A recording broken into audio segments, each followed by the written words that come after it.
I'm anxious. Hello. Hello. I can hear you. Wonderful. Oh my god. That's like magic. This is like that tin can that I had in my treehouse as a kid with the wire, but it's the other side of the world. Oh my god, the longest string ever. The technology that we have, it's unstoppable. How you doing? How's your day been? I'm doing great. I'm really excited. My day has been going great too, actually, apart from the infinite rain that even made my dog refuse to go out today. Oh my god. Speaking It's of. actually been raining here nonstop for the last week as well. Well, I mean, you know, good we had, that. like, Yeah. Yeah, we had like 4 months of no rain and a little bit too much fire, so it's kind of nice that feels a bit like a memory of the past now. Yeah, I'm very glad to hear that. Yeah. Have you had a good Cool. day so far as well? Yeah, I mean, for me, I've just woken up. I appreciate you staying up so much later, and you're live right now, yeah? Yeah.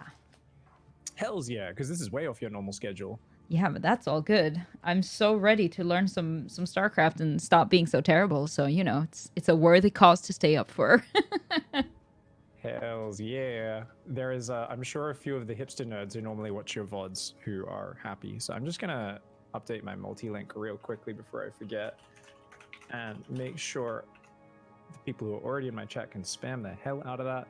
Big shout out to Casey, TDL, who's actually here right now as well, who gifted the coaching session. So Thank you, Lorax. I love you. Lorax is the best. She really is. I have a lot of good memories of coaching Lorax over the years. Like we on and off coach for a long time, and she always showed a lot of improvement and was one of like those really good at improving StarCraft players who never really let like a road bump stay in the way for too long, which was awesome. Yeah, she's one of the hardest working players that I know. That I've known her pretty much since I started playing StarCraft as well. So it's really fun. Yeah.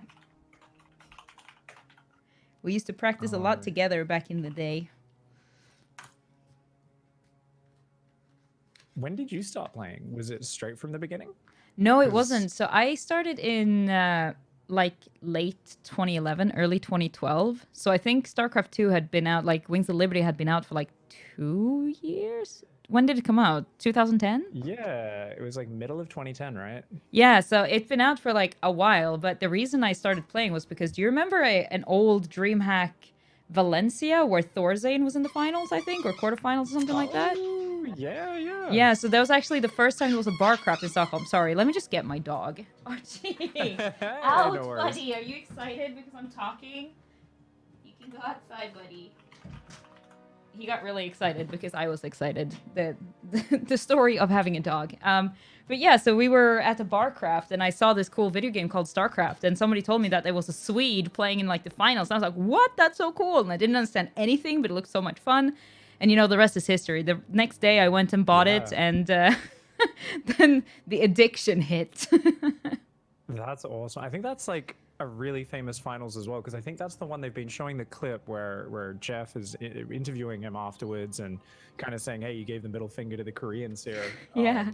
You know, everyone said the Koreans were going to dumpster all the Europeans, and Thorzane had this kind of shy, very joyful smile on his face, and it's just like a really, really great interview moment up on the big stage. So Yeah. awesome. I guess let's not dilly-dally too long. Let's link up in-game before we get... can you just go into your chat channel and go /join space? I'm trying to think which channel. Just Pig should be good. Or Piggy, sorry. Piggy. Oh, there you are. Oh, no, there we go. It actually worked. worked. I Lately, love when whenever I features use the work. channel, it's like a certain number of people get in there and it won't let new people in or something. And I'm like, this is weird. But awesome. All right, so we've got some coaching time. You're back to the game for how long now? It's like a month? Yeah, I started pretty much at the new year, and then I started really slowly, and now in February was kind of the time I was like, all right, let's just get into it again. Already back to Masters 3, which is awesome. Well, only on random. It's funny because I'm Diamond 1 Protoss, Diamond 2 Zerg, and Diamond 3 Terran, but I Masters at random. Don't ask me how that happened because I have no idea. the power, I think this is like the power of self-sabotage. It's like, it's not like you play it any better necessarily, but your opponents just like see that dice and they freak out maybe. I don't know. I think so too. I think they think that you feel like a mind lot of game them people, more than yeah. you are.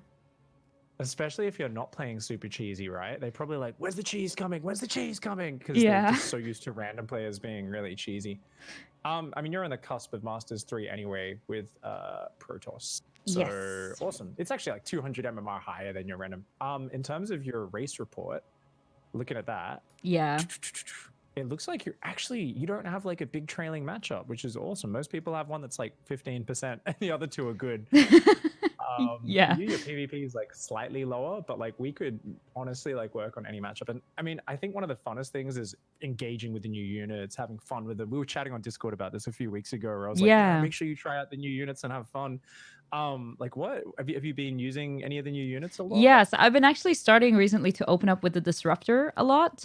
And when you do that, I feel like I either have a moment where I'm just like, get the best shots ever, like, you know, a really good Baneling hit and everything just dies. I'm like, oh my god, this is great. Or I mismicro them so bad that you just sit in the front and just get picked off and nothing happens. And then I realized that at one point, they just didn't do anything. I was so confused. The Raven has an ability to disable them? I was like, what? Being the mature adult that I am, I call that ability the cuck matrix. Yeah. Because it makes units just become very useless. They actually nerfed that. It used to be 50 energy, so one Raven could shut down 4 Colossus disruptors, siege tanks, and like early game TVT was just a meme because you just have Ravens shutting down all of both sides' armies. There's just a bunch of tanks and like cyclones and Ravens just walking around doing nothing for 10 seconds until they can fire again. Oh my god. So it was a bit too powerful. They made it 75 energy now, so it's like it's still very good, but not quite as powerful. I think yeah, that's kind of cool. So other than the disruptors, I mean, what else is new for Protoss? Obviously they changed things around with no mothership core, and then shield battery came out. Yeah, so shield battery is something where I'm still struggling a bit, like when you're supposed to put them down and how many is actually good to put down. I tend to either go too few or way too many. And then same with Adepts. It's one of those funky units that is really efficient when you can control them well, and absolutely terrible if you can't. So 50-50, I managed to do like a decent bit of damage, and 50-50, I'm like, oh wait, my Adept was somewhere random and died. Oh. Yeah, there's a lot of like queuing them up to focus fire and stuff, and I know a lot of people like to just use them in pairs. Yeah. They're like, cool, these can two-shot, like, well, especially against Zerg or Protoss. I can just like queue them on a bunch of dudes, and if they die, they die. Yeah. You know, you accidentally shade like Aiden. Like I'm the one who always is like, cool, I'll go for my final shade into the Zerg base at the start to scout. Yeah. And then I'll be like, I'm gonna cancel that. It's already walking home. This is just to make sure the Zerglings chase the shade rather than chase exactly. me down. And I always forget to cancel that shade. I'm so glad I'm not the only one. It's, yeah, I'm like, how can I do this every time? So the Adept is one of those units, incredibly rewarding when we focus on it, but definitely not a core combat unit. Yeah. We used to try to use it that way with like, because it was ranged, so it was kind of nice to have this like light, you know, unit that worked with Disruptors and Colossus, but we realized Zealots do about 100 times more damage. So yeah. Zealot Disruptor, hard to micro, but we still end up using Zealots these days and just pull the Zealots away from our own Disruptor shots at least half of the time. And with the new Zealot legs, they're so quick. Like, oh yeah, it's well, mad. that's actually been increased twice now. Really? It got a boot buff with the Zealot leg speed, and then they took away charge damage recently and increased it even more. So that's why they're because they're about the same speed as like Stalkers, or even a little bit quicker, aren't they? Like they're really fast. It's I think like the Goblin Merchant came over from Warcraft 3 and just sold a lot of boots. Hey, want some boots? Yeah. Do you have a practice partner by any chance that you brought along? Is there anything, if there's nothing you wanted to focus on, I reckon we just hop into one of your replays and start talking about some rules for some of the new units and some like little tidbits with how to focus on them. Any focus you wanted to have today, or I mean, the main thing that I've noticed that I do struggle with, because I was looking over like my replay stats recently and just to see like where my biggest pitfalls is at the moment. It's actually, funnily enough, early game Zerg aggression. Like early and mid game. So it can be, even when I know that it's an early pool and I know the cheese is coming, I'm still like, oh, well, I died. So I think it's because of the new timings of like buildings and like how long you have and with the batteries and when are you supposed to make batteries and where and everything. So actually early game Zerg aggression and like all-ins is something that, because Zerg has so many options now. I've died to so many different Nidus variations. I'm just like, oh man. What do I do? Yeah.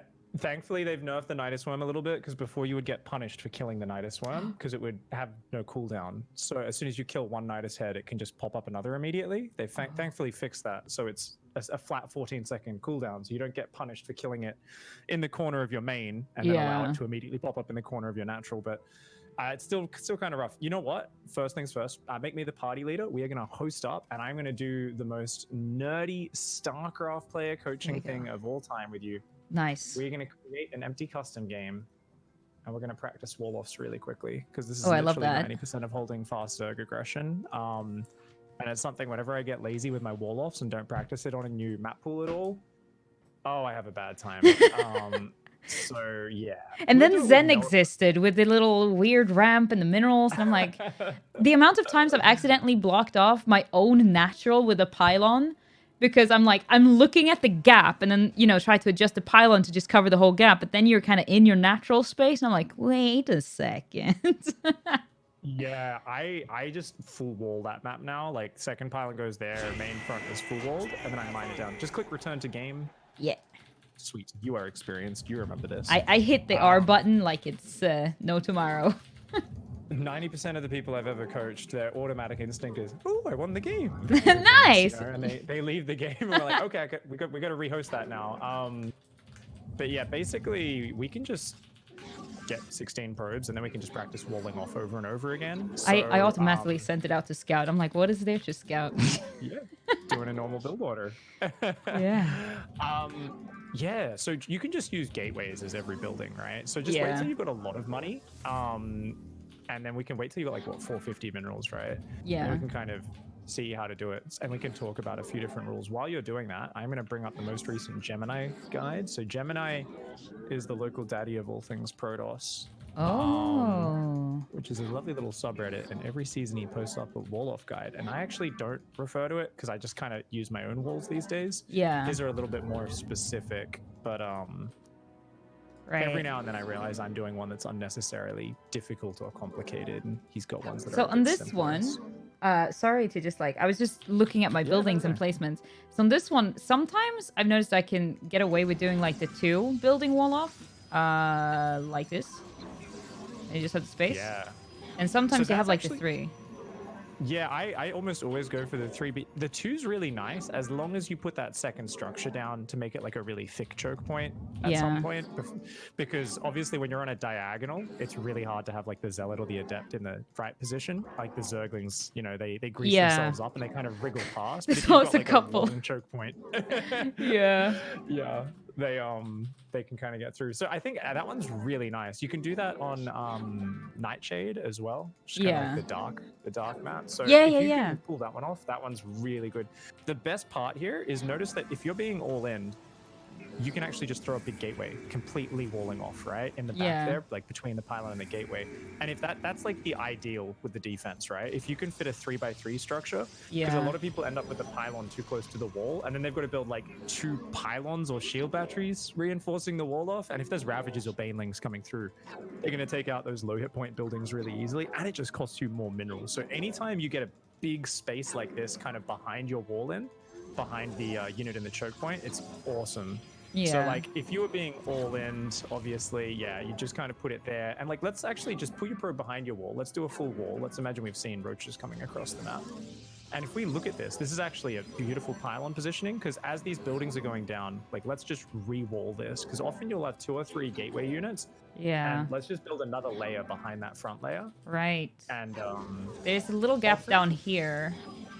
Yeah, that one you'd probably need just a pylon on the bottom of, I think, right? I mean, you could probably just do double pylon, and then you'd be full. You would. It's a bit exposed, though, right? Because they're low hit points. So I actually like the previous gateway if you cancel those ones. cancel your middle blocking gateway as well, just so it doesn't finish your wall off, because we won't be able to kill it. So with that gateway, yeah, I think you can put like just a pylon at the bottom of it, because then that pylon will only have like a tiny bit of surface area. So if you put that pylon right where your probe is, because there's one there, and there's one there, but then it's. I think, can't you get it down to the right? Just no, there's one blocking, like the little. It's really deceptive because it's like, do you see the round thing? Yeah, that's actually like sticking out into it, is it? So, yeah, literally by one square. Wow. Okay, so see where? Yeah. How would we? Can you put the pylon just to the left of that then? Like just to the left of that. Show me where like the pylon can go, where it's actually walling off. Like, can it go diagonally down if you to go the right? here, now it would be a wall off. Yeah, you probably go like that. That would probably be it, right? Yeah. And obviously you can wall off with bigger things and shield batteries and everything as well, depending on what they're doing. Baneling busts, man. Ouch. So Roddy's favorite thing, which he always talks about so much, is basically a stalker in the wall, if you think there's a baneling bust. Yeah. And just in general as a safety thing, because it takes 9 banelings to kill a stalker. Really? And if you've got a shield battery healing it, it's not gonna go down because they can't really blow up 9 banelings on it at the exact same time. Plus 9 banelings is an insane count. So often what happens, if you have a shield battery and a stalker in the wall, it basically says, hey, baneling bust, you actually need to kill like the buildings, essentially, like, because it'll take just as long as killing the stalker. Right. Because a stalker has 160 total hit points, 1 armor on half of that hit points. Baneling only does 20 damage to it, doesn't get to do the full 35 because it's not a light unit. Right. So yeah, it actually is like insanely ridiculous. Like sometimes a Bane bust looks like the best move because it's so easy for the Zerg to hide and sneak across the map. And then they see a stalker and a shield battery and they're like, oh, dang. Because I faced that a lot. Like, so basically when I've seen like a really early pool, like either 12 or 14, and then also a gas, I'm like, all right, it's probably going to be banelings, right? Like, what else can he make off of like hatchery and stuff? Like, sure, maybe some roaches, but like banelings makes the most sense because I've also seen lings. And then I'm like, all right, so let's make some adepts. He just like, I'm like, oh, man. They're the better damage unit from behind the wall. We definitely want adepts. But yeah, it's like standing in the wall. Oh, God, get out of there. Yeah, had a bad time. I think that's the kind of funny thing is, yeah, it's like the amount of full walling, if you know an all-in is coming, like you just pull your unit out of the wall and you just put a gateway down and like fully wall yourself in. And you're like, I'm fine. Like, we're not even going to take the risk. So for the later Bane bust, Stalker and Battery is a good idea. But I think that's like a 13-12 or anything like that. You want to actually delay your Nexus, right? So are you normally scouting like Pylon? Yeah, I'm scouting straight after Pylon because I'm being cheesed a lot around these ranks. So like I'm trying to scout after Pylon in both PvP and PvZ just because there's a lot of shenanigans going on.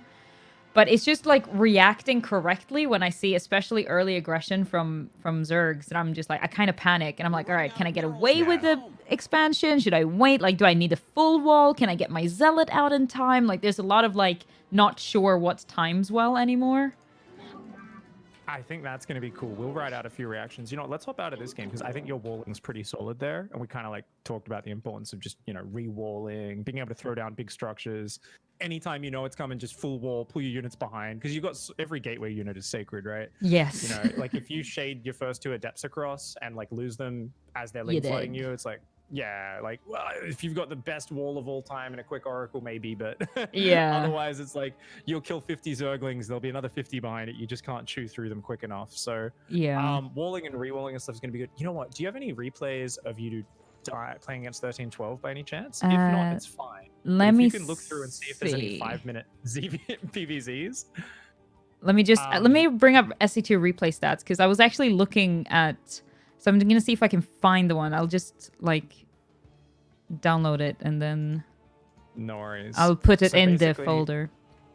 While you're doing that, I'm gonna write out a little response here for 13-12 because this is one where, for a while, people would still expand in the face of it and stuff, and they get caught out. But just having a set response is the best thing to do.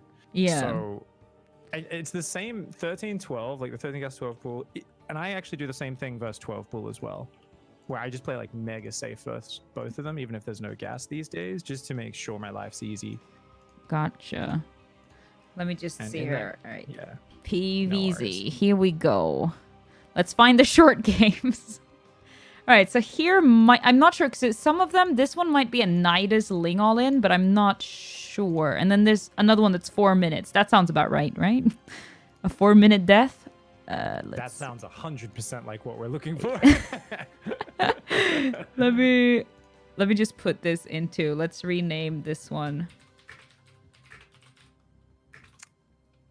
You know, it's funny because I was doing my Pig Daily show for a while, but that was back when the Mothership Core was around, and it's like there's so much stuff about like all these videos are like defending Zerg bullshit, you know, like they're all like name stuff like this, and the thing is they all revolve around what are now outdated ways of defending.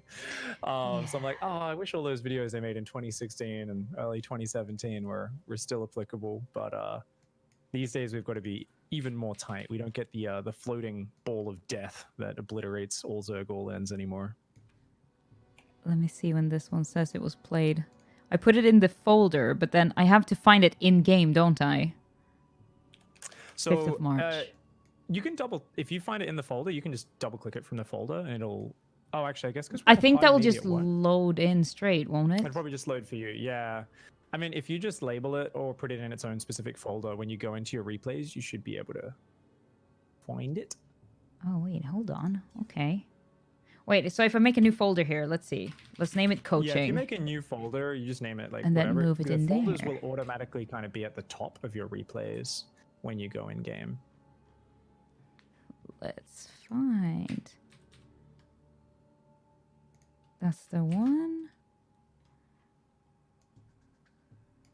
Aha! That is the way to do it. All right, I have it. Hells yeah. Awesome. Right. Now I'll know exactly how to make this super easy when we look for it. But I think... Can you make me the driver? Can you absolutely right-click me in the lobby? There we go. I think I can. Oh, that's the party leader. You go there we go. There we go. Lobby host. You go. I was like leader, yeah. Like keyword leader. It was host. I always like to, you know, I'm very insecure, so you know, I'm like a man from the 1950s, and if there's anyone else driving the car, I get very uncomfortable. You know, I'm like, don't touch the radio. It's my radio. I gotta steer. As somebody that just passed her driver's license and got my own car finally, I'm like, now I understand. Yeah, I can imagine it being a little uncomfortable. I'm 31, still don't have my license. So wait, no, he's going something basic, and I still died? I don't know. I think it just cool. died This will anyway. be like one of the later roll-ins with like where we'll look at rewalling or something like that. Yeah. I mean, either way, I died in 4 minutes, so that says something. These 6 lings are gonna kill you. Yeah. Are they? No. Oh. Yeah, they're gonna. Oh. I'm like, wait. On a wall. Yeah. And then I didn't put that in the wall, and I'm just like, wait. I hate my life. Why have I done this? You know what this is? This is actually a game where I think you were kind of traumatized from actually getting cheesed in one of the previous games. Yeah. Because like, this was actually slow. I've watched your stream a little bit in the last few weeks. Oh God. You normally have units out when they get there. Yeah. This was you being like a little bit panicked or something, and now we get to see the Faintlings versus an Adept. Yeah, where. Yeah, because I think the game before this, I got that was the Ling. What's it called? Like the Ling Nidus, like the Mass Ling Nidus on World of Sleepers. Yeah. And I was like, oh no, I just don't want to live with this anymore. And I tried to save the pylon, and it's like, I fucked up the force field. Sorry. Am I allowed to curse on your stream? Oh yeah, I'm terrible. I'm okay, super, great. Like, I say a lot of really inappropriate stuff. I'm surprised I haven't gotten in trouble yet. Alright, so that wasn't actually the early pool. That's alright. We can very quickly just look at the opening build order, right, and check what happened, because it seems like we did freak out a little bit. Yes. And I saw the links coming across, and like you can see my brain lag because of nothing's happening in the moment. I'm like, wait, what do I need to do here? Like, I have my core. Should I wall off? Should I just chrono my units? Like, what am I doing? I need to wall off, right? That is exactly it. And things happen so fast in Legacy now at the start. It's like you need a set play, or the brain just like short circuits. It's like, wait, pylons, probes, what am I making? Take a look at the document 13, 12, or 12 pool. They wrote up a little response list, and that's kind of like the set play in that scenario, where it's like just get the second gate at the front, second pylon ASAP cybercore, which should basically almost finish his wall off. Yeah. So And with then the we chrono second out one or two pylon, zealots. should I prioritize that having close to my existing gateways in case they somehow get in, or should I put that? Doesn't matter where I put that one. I like to power the front with it. Just like Yeah. they shouldn't get in, so it shouldn't matter. But Yeah. I put it there in case there's like a later Bane bust or something. You know, it doesn't need to power everything. So like, you know, I don't want to put it in like a really awkward position where I'm like, oh, I'm gonna power everything with this, but just somewhere near the front's good. And then if you lose one pylon, even if it's a later attack, you can, you know, add more stuff there. Yeah, gotcha. Right. And once you get Adepts out, you're fine. And then you just get your Nexus and then second gas. So you delayed your second gas and your Nexus is kind of like the big things we delay, right? It's all on just one gas trying to defend. And the thing there is basically like, besides the reaction, kind of like the little micro notes on that is you might need to leave, like basically you want to leave a probe on hold position behind the Zealot. Right. And then poke out with the Zealot, you know. Right. To try and bait them away from sniping, you know, your core or gate. Yeah. And if there's like not too many lings, you can just go out there with 2 zealots and be like, oh, it's only like 6 or 8 zerglings. I can just like micro these 2 zealots and fight them. Yeah. But otherwise, like sometimes they will just be really quick and good at focusing down like your cyber core. But you just kind of need to like just build another cyber core behind it and like re-wall and you'll be fine. Like if the core gets focused down, just re-wall behind it. Yeah. No stress basically. And as long as you do all that, you're usually pretty solid from that point onwards. Yeah, and that works out pretty well. But what's interesting in this game, so if we go from that's like the most extreme all-in reaction to this game, this Zerg did a 17 pool 16 gas, right? So it's like a pretty fast gas pool. Lots of fast attacks and all-ins can come off this. Yeah. And it also means their ling speed can be a lot quicker. So couple of cool timings. You probably knew a ton of timings in Heart of the Swarm, and I remember. And they're all obsolete. Oh yeah, I bet you know none. In like literally zero. I still don't know a lot of timings as well because the game is so much more fluid and fast paced. But there are a few big ones. Ling speed off a hatchery first. So if they just go hatch gas pool, the more kind of standard build. Yeah. Guess off the top of your head. This is quiz time. This is total intuition. When do you think ling speed kicks in? Let's see. I would probably say that ling speed would kick in maybe 230, maybe 330. 330. It feels like it gets so quick though. So I'm like panicking early. Yeah. Well, that's it. I see a lot of people who are like, they face 113.12 and they're like, okay, link speed can hit at like 220, 230 every game. And I'm like, oh no, that's like the absolute. And they're always walling off crazy fast because they're panicked by it. Yeah, that's me. There is actually quite a big difference. This is everyone's been traumatized by this. So if we go 330 for hatch gas pool, now in this case, this is a gas pool. So that's hatch gas pool. In this case, it's going to be gas pool hatch. Yeah. Okay, so gas first. When do you think that would be off the top of your head? That must be earlier, right? Because so it must be like at least maybe like 3 minutes. Yeah, about like 3:05, 3:10, something like that. So that's pretty close. So it's suddenly that's like the time where you need to be worried about like, okay, I should have a wall off and like a dude in the wall, right, on hold position by these times. So when they go this gas pool opening, they can also do some like nice quick all in. So anytime they do this sort of thing, where I'm like, I like to just leave my probe just hidden like up here. Can you see where I'm signaling? No, I can't see. Okay, if you go to everyone's camera, now I can. No, gotcha. Right. I just hide like there, or maybe even behind the third base or something. Yeah. And the idea is just so I can just try to mineral walk that into their main at like 3:30 to see if there's like roaches or are the drones coming out? Oh, there's a third base they put down and they're droning. That's fine. But other times you'll be like, oh, there's like no drones on the natural. You see roaches or lings coming out, and you're like, okay, like we're gonna base and, time to panic right now.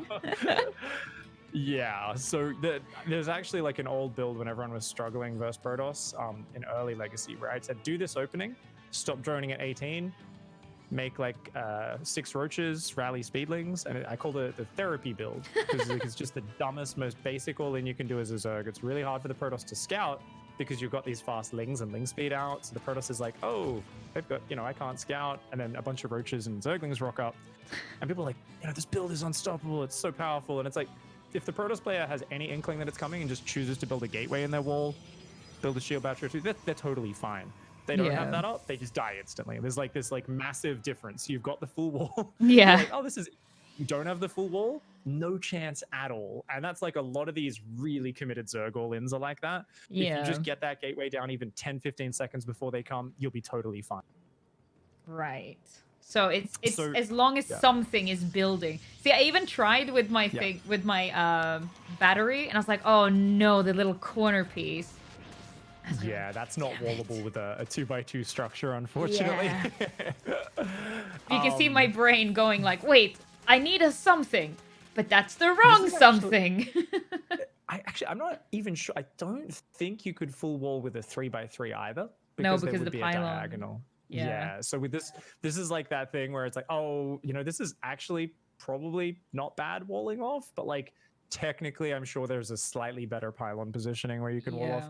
We don't need to memorize that. We should just have a unit out by now. So cool little adjustment for gas pool. So if we play against any pool before hatchery build, just to be kind of safe, is you can either just build a zealot, or we can just go Cybercore then Nexus to like make sure we're really safe against any early Zerglings, especially if we see the Lings coming. So let's just take a look though. I think normally you'd be fine if you just leave your Adept at home.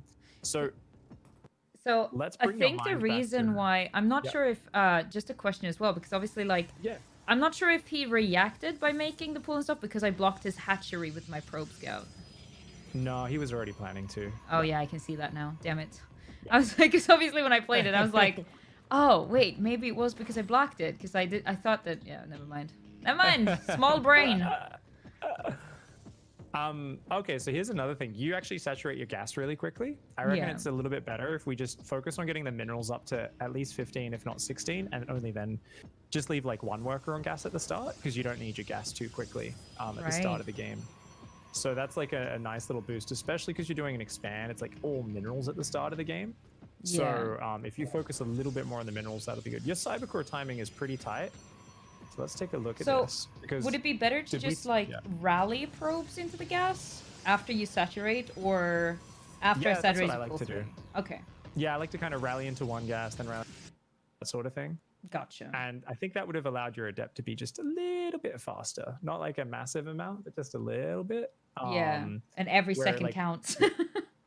As we see, because this is one of the smaller maps in the pool as well, right? Yeah. So I think normally you'd be fine against this just with chronoing the Adept, but if a lot of people are going pool first and like getting Lings in and causing havoc, just add a Zealot, like against gas pool. It's like, you know, add a Zealot if we need. Otherwise, just leave Adept at home and hide your probe on their side of the map, because normally our Adept scouts, you can't Adept scout properly against this because their Ling speed's done a lot faster and you need to stay at home and defend. So by the time you've got a second gateway unit out to cover the wall, like it's kind of too late. So just hide your probe on their third. And you can do a follow-up scout. So follow-up scout at, let's say 3 minutes 30, run in, you know, check and see what's happening. Awesome. So that'll keep you way safer in games like this. That'll keep you pretty solid. And against this, you normally don't need to have the full wall in, but because you've seen 6 Lings, I like the fast second gateway. I think that's really cool. I think it's like, let's just be solid and safe here and make sure you've got a little bit of insurance, right? Make sure that your opponent can't screw with you too much. So let's imagine this game. I really like visualizing is a big thing. I'm way bigger on kind of doing myself and trying to encourage others to do. So that Adept is in the wall. Pops just as these Lings arrive, defends, we're chill. Have you done the shade backwards trick, by the way, with the Adept? No, not much. I actually watched a Parting stream and he did it. And I was like, wait, that's so smart. I've never even thought of that. So I've tried it a few times, but I find myself to be like a little scared. I'm like, but what if they just speed past me and like I underestimate how long it takes for me to shade back and stuff?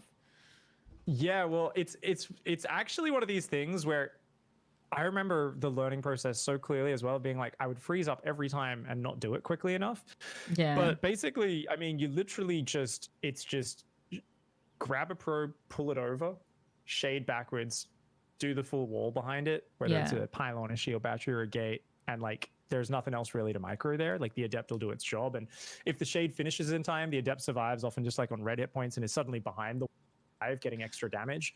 And that's just like such a nice move, because If a Zerg is just like, oh, I'm just going to rally 10 Zerglings into this choke point and try to kill your Adept, Right. it just punishes them really hard for what is kind of a silly headbutt move. You're like, oh, that's so... And it feels so good, more importantly, when you pull it off. So Yeah. it's just like that rhythm of like, pull probe, then shade Adept, put down building, you pulled it off.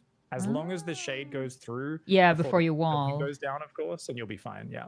Yeah, because that's something in PvP that I've learned as well. Because I struggle a lot. Because obviously everybody kind of starts with, because I was used to building, you know, your gateway in your main, back when you had the mothership core and stuff. So you wanted kind of everything kind of close to the nexus. And now obviously that's changed. And so I got adepted a lot in PvP. It's like, how do you even stop this? Because like they can just shade through. And then some genius in my Twitch chat was like, just wall it off. I'm like, oh, wait. Right. That's an option in PvP. It actually gets crazy when people are doing mass adept all like just the funniest thing when it's like, yeah, if you don't get that gateway or that wall off up on top of the ramp, so there's 20 adepts in the main base and chaos ensues. It's actually crazy. So Yeah, they're strong. yeah, getting the wall offs up is actually crazy. Did you see Katowice Yes. by any chance? Did you see Sarah lose? Because he Yes. was trying to do the Protoss wall off in one of those games as well, which was cute. Yeah, because he had like the spore, and a didn't spore. he? Yeah. That was so And then he did clever. And then he missed He did it perfectly, and then he left it down. Yeah, when Yeah. nothing else was happening in the game, and it was Yeah. like, no, Cyril. Cyril never makes mistakes like that. But it was a bit of a one-off. Yeah, but I thought it was so clever because it's like, oh my god, imagine if you could do that with the pylon, just like move it away a little bit and then just save so much money. Cool. So yeah, if we at this point, I think 3:30. Let's just check because I was saying run a probe in. So let's see if 3:30 is an okay time to do that. I think it's a little late in this scenario. So we could even go in at like 3 minutes. Because if we went in at 3:30, we'd be like, okay, there's no third. Okay, and then we'd get to the natural and we'd say like, okay, Ling's rallying out and stuff. Yeah. It would still be okay, I guess, because this is one of the faster roll-ins. We'd be like, oh, there's Ling's rallying out and no third immediately. That probably tells us, but especially if we see not many drones on the natural. Yeah. And we just like immediately, what would I do here? If I saw this, I would pull a probe, shade the adept, put down a gateway or a cyber core, Yeah. and then drop 2 shield batteries. And I'd make sure all my rally points are behind the wall so the units don't accidentally pop out on the wrong side. And I think if you did that, you'd be completely fine because how many banelings does it take to kill a gateway? What's 1,000 divided by 80? That's like Oh, God. 10, 12, Yeah. 13. It's like more than 13 5. banelings. It's a lot more than 5, yeah. How many So is even only a battery? 1 unit. That would be like, To actually kill the battery or Yeah. to kill the healing that it does? he killed the battery Battery? itself. I Yeah. think it's only 300 hit points. So Yeah. it's actually really weak. That's 4 banelings to kill a battery. So if But a I saw the battery can heal banelings 600. with, Yeah. because obviously he was morphing banelings in this point in time. So if I were to do the shade trick, see that he was morphing banelings, would it have been better to put maybe a gateway behind there then, and then just Yeah. like, Absolutely. Always a gateway in this sort of like, unless it's just like, oh, my opponent built 10 Zerglings rather than the normal 4. yeah, In that case, I'm okay with you building a battery. But anytime it's banelings, roaches, like any sort of big commitment, it's like just Yeah. always go for the gateway. And even if that gateway finishes and then your opponent doesn't attack, a lot of people are just like, oh no, I've rolled myself in.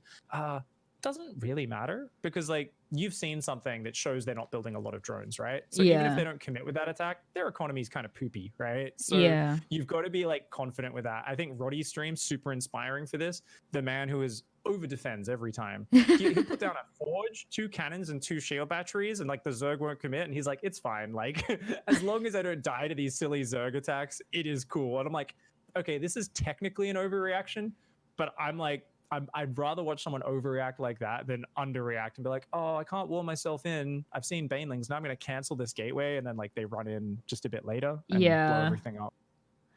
because I mean, at the end of the day as well, if you need to get out, one gateway is just 150 minerals. So it's like you Exactly. can't just build new ones. I think that's a pitfall that I fall into a lot where I'm like, oh, no, my very precious building, I need it.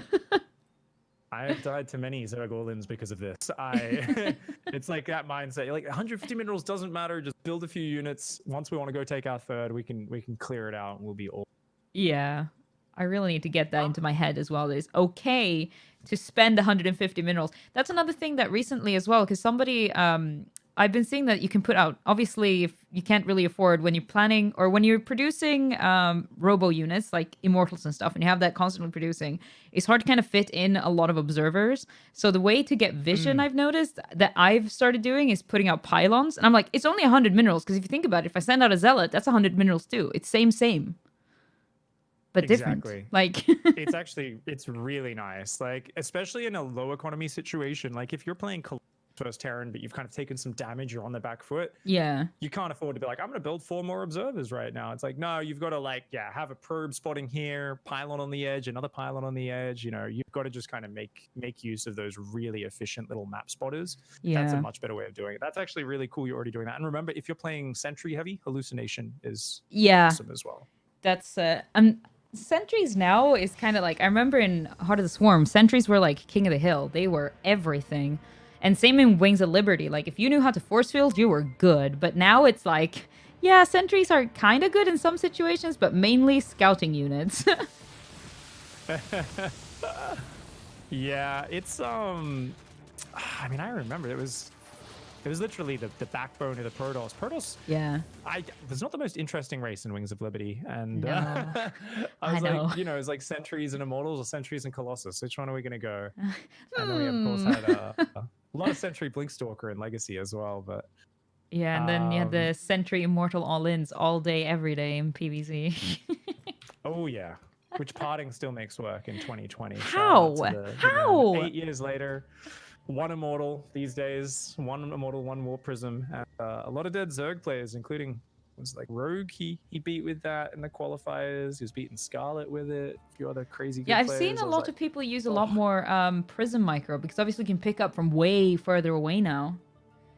Yeah, they reduced the range on that pickup by 1, because it was even better before. But like, yeah, there was a week where everyone got so angry because in GSL. There was maybe 10 different times where the Protoss looked dead and like they were down 100 supply, and then 2 immortals and a war prism killed like 60 roaches. Like, oh, great! Love that. It was awesome. It was awesome. I really, it's such a good feeling when you just keep saving those immortals and archons. Like, there's a lot of roach all-ins that look so unstoppable, but you realize that the moment they're trying to focus fire immortals, like your zealots become so good because the roaches are like running into the zealots trying to get at the immortals and archons, and then you just keep saving the immortals and archons at the last second. Yeah. And like this giant roach army just falls apart into pieces, and you're like, oh, okay, cool. It's like an immortal and a shield battery. Like, you know, 10 roaches should actually turn around and run away versus that. Yeah. You'd think they should kill it, but it's actually a terrible idea. Yeah, no, there's so many new things that it's just like, again, the whole shield battery thing is still one of those buildings that's just like, all right, but how many is enough? How many is too many? Where is the best placements? I'm experimenting a lot with I've learned how to deal with PvT early aggression because the batteries are king and you don't have to worry too much about placement as long as it's like somewhere where they can't just get killed. Oh yeah, it's been fine. And I think it's like later on you can just have like 1 at each base, and it helps keep things alive. Have you? Let's just grab another random replay, by the way. Yeah, I found PvP, one. PvZ, PvP, whatever. I found another. I don't know if there's, because I think this one might be an actual early pool. Awesome. I'm not sure. Let's have a look. See. Yeah, let's load it up. It's 2 minute 40, so I'm gonna assume it's very early. Oh yes. my, awesome. So quick. The shield battery, I'm sure you've come across at this point that it defends a single oracle or a single banshee in the mineral line very effectively. Yep. God, it buys you so much time versus so you have time to like move your stalkers up if there's an oracle. Oh yeah. It's only about when I need to put it down. Oracle, though, that's the thing. Yeah, so it's one of those things where reactively is the best way to do it. Yeah. But there's like certain things like, so, you know, it's like PvP every game at 3 minutes. Yeah. If you want to block proxy oracle. Yeah. 3 kind of 25 if you want to block regular Stargate. So a lot of people will basically say, if I don't know it's Oracle or Stargate, I just take the risk and I just do my normal thing because I want to be attacking. Yeah. Otherwise, I always have at least 2 stalkers in that main mineral line at the time when the Oracle could come in, or I have a shield battery. So what was the time if it was proxied? Was that 3? So we want to drop it at 3 minutes. 3 So minutes, if we put it in the gotcha. main mineral line at 3 minutes, it should be ready. And the thing is, like, you can kind of adjust this to what you face on the ladder, right? And this is not me saying you're playing at a noob level, because people always do this, like, no, I want to know the pro level pig. And I'm like, guys, you can't. I slow down my own timings a lot. And people are like, but you're playing it, you know, whatever MMR. And I'm like, I still am much, you know, things things are hitting a lot later. Yeah, like when I try to defend a DT rush in PvZ, I get my detection like 30 seconds later than pros need to, because no one hits that fast. Yeah. So I'm just like, no, it's fine. Like if the GM NA players aren't doing that, then This is a proxy hatch. it's a 12 pool proxy hatch. So what's great here is I don't know if it clicked when you saw the 12 pool because you saw it. Maybe it did, but then you saw the hatch and your brain kind of went haywire a little bit, because like this is the most all in. So obviously you would know Zanster. Yeah. A lovely countryman of yours. Yes. And he 2 years ago, something like that, did a kind of bronzed GM Zerg without taking gas ever. And all he did was this 12 pool and proxy hatch both inside and just outside his opponent's base, and just rally Zerglings and Queens. I have no idea how to deal with this. You just need lots of fighting things. So basically, getting the wall up is really important. Yeah. And I think I should have fully walled, right? I mean, if we can, yeah. I mean, the full wall, not necessarily, but just zealots in the wall. So it's all about our time. At this point, like you're dead from the moment the Nexus went down. This demands a crazy amount of respect, because they are committing everything. There's no Ling Speed, there's no Roaches, there's no Banes. But golly, there is going to be an endless stream of slow Zerglings, right? Because all they need is this one mineral line, and they can make endless Zerg. Because I see the pool, and I don't think I know how to really... So I see it finishing, and for some reason, you know, my brain is still like, well, this is kind of late, right? And it's like, wait, no. Wait, no. No. Yeah, this is a really big map, so that's actually something as... If you get there in the pool, always, like, super early pool. Remember in that previous game you got there? Yeah. The pool was not finished when you arrived. Yeah. And this is a bigger map, and it was already, like, finished and building wings and stuff. It was like pumping them out. So basically in general, it's just if that pool's finished, it's an early pool, do that normal response. So remember that checklist we had, 13, 12 or 12 pool. So you can just imagine, we would visualize this. Right now you got 300 minerals. That would be, first of all, we wouldn't be mining gas quite as much. Yeah. Because we'd be 16 on minerals and just 1 on gas, and we'd be rallying to the gas. Yeah. And then we would just go like second gate, pylon, cybercore, and just start chronoing zealots. And once you've got the wall up nice and safe, because there's obviously going to be a hatchery in your main, as that hatchery finishes building, we want to start kind of rallying some extra units up there or pulling some probes to fight it. But only as it finishes. Like, we're not going to be able to afford defending the front and dealing with that proxy hatch.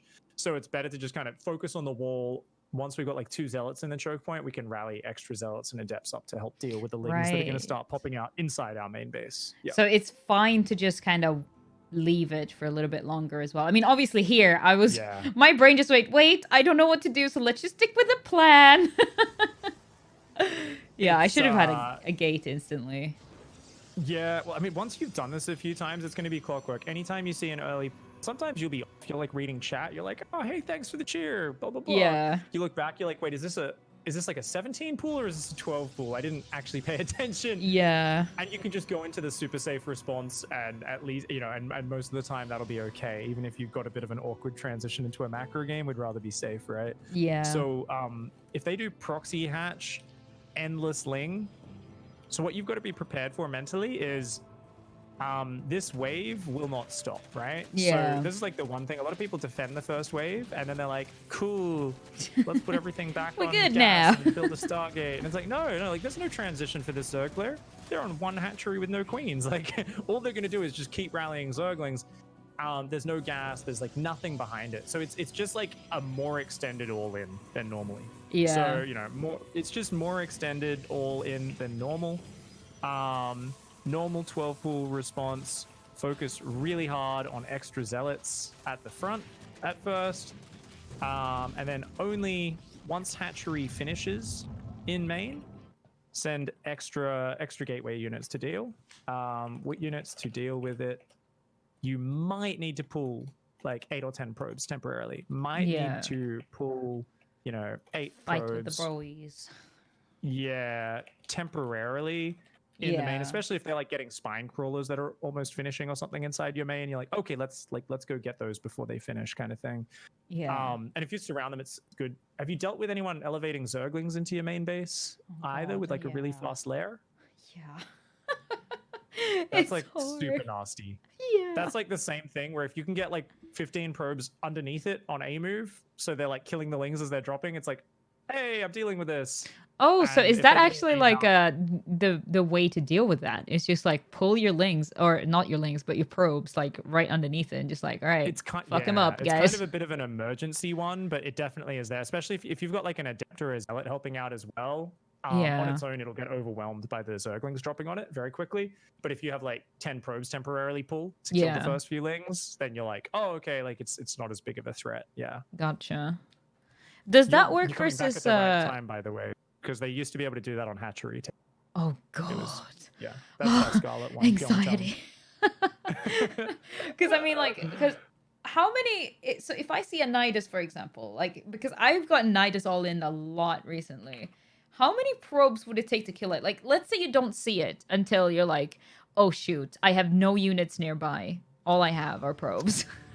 Oh, see, this is something I actually don't know. The Nidus has changed so many times. Its point value, I believe I think it's 3 armor, 300 hit points at the moment, but I'm not actually sure. So I'm gonna actually Google that. Because I'm just thinking, like, is it good to just like pull all the like a mineral line and just deal with it as soon as possible? Because obviously, like, otherwise you'll just die anyway. Like. Yeah. Okay, it has +2 armor when emerging, so it is 3 armor, 300 hit points. I mean, I've actually got to do the maths on this because it's basically not as popular since they nerfed it. So I haven't been in the situation where it's just probes dealing. I know if I have like 2 zealots, they'll get it. It's fine. But if we have 300 divided by a probe, will be doing 2 damage a shot to it. So that means you need 150. Okay, that's very simple maths. So 150 attacks to kill a Nidus worm that's emerging. Let's imagine a Nidus worm's about so big. You could probably fit, what do you think, 15 probes attacking that at a time? Yeah. If they can you get 10 probes in, it takes, I think, does it take 14 seconds to emerge, I think it takes 14 full seconds. Yeah, so I think if you pull immediately, you'll kind of kill it with probes, like just barely kind of thing. But if you've got like a single zealot there or something helping as well, and you pull the probes, you'll definitely get it. Like even if you don't pull instantly, if you're a few seconds late, like you should still be able to stop it. Yeah. Gotcha. Oracles kill it really quick because they don't care about armor because they've got spell damage. So it's just a thing where if you like have mass oracle or something, obviously you don't want to turn every and then waste all their energy on just one Nidus worm, but an oracle will clear it up real quick. But otherwise, like for example, let's say that I have warpins available, 2 zealots would do the trick. Or how many I think would so. I? Yeah. Yeah, if it's like a desperate all-in, I would probably try to get a 3rd or a 4th zealot in to be safe. Yeah. But yeah, like if they're already standing next to it, yes. If you take into account the warp-in time, if you react real quick, I think 2 zealots would just barely get it. Gotcha. So probably to be safe, because I definitely won't have that quick reaction. So just get 4. Yeah, I'm a big fan. If I have DT tech, I will straight away. I'm like, all right, let's just make 100% sure they slap this down.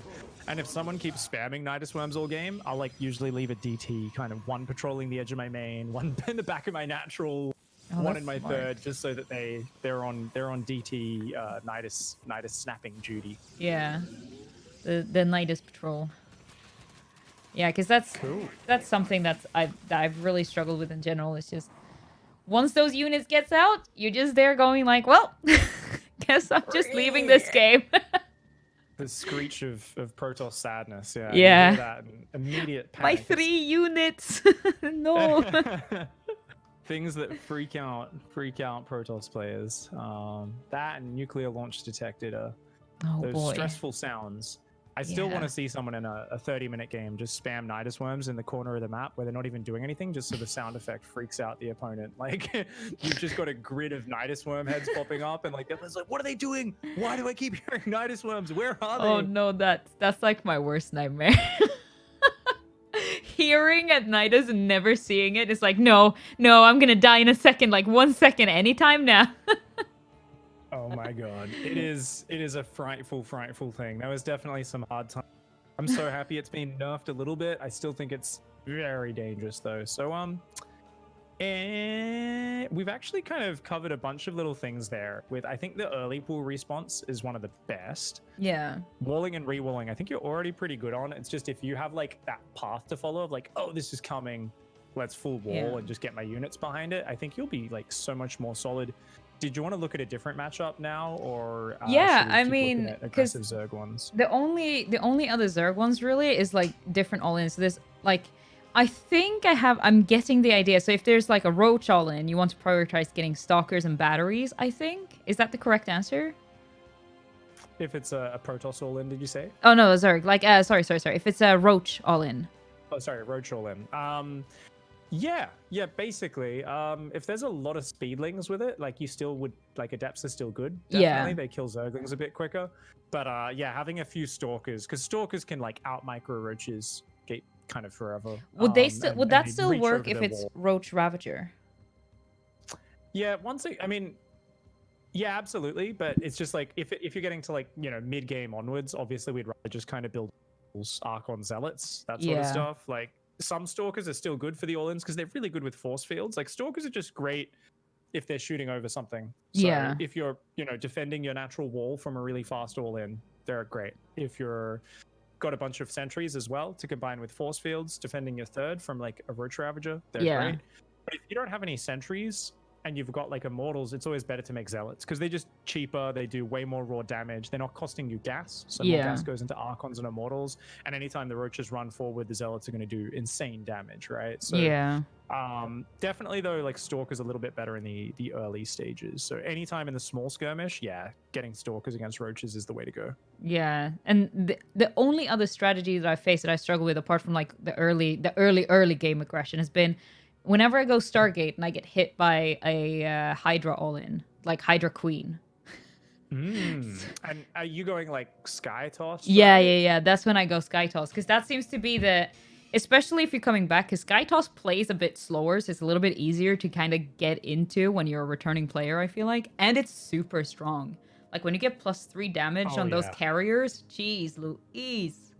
Oh my lord. It is super good. Are you normally going like Phoenix into it, or I've been doing the Void Ray into carriers and then get Void Ray speed and just walk around sniping the 4th constantly.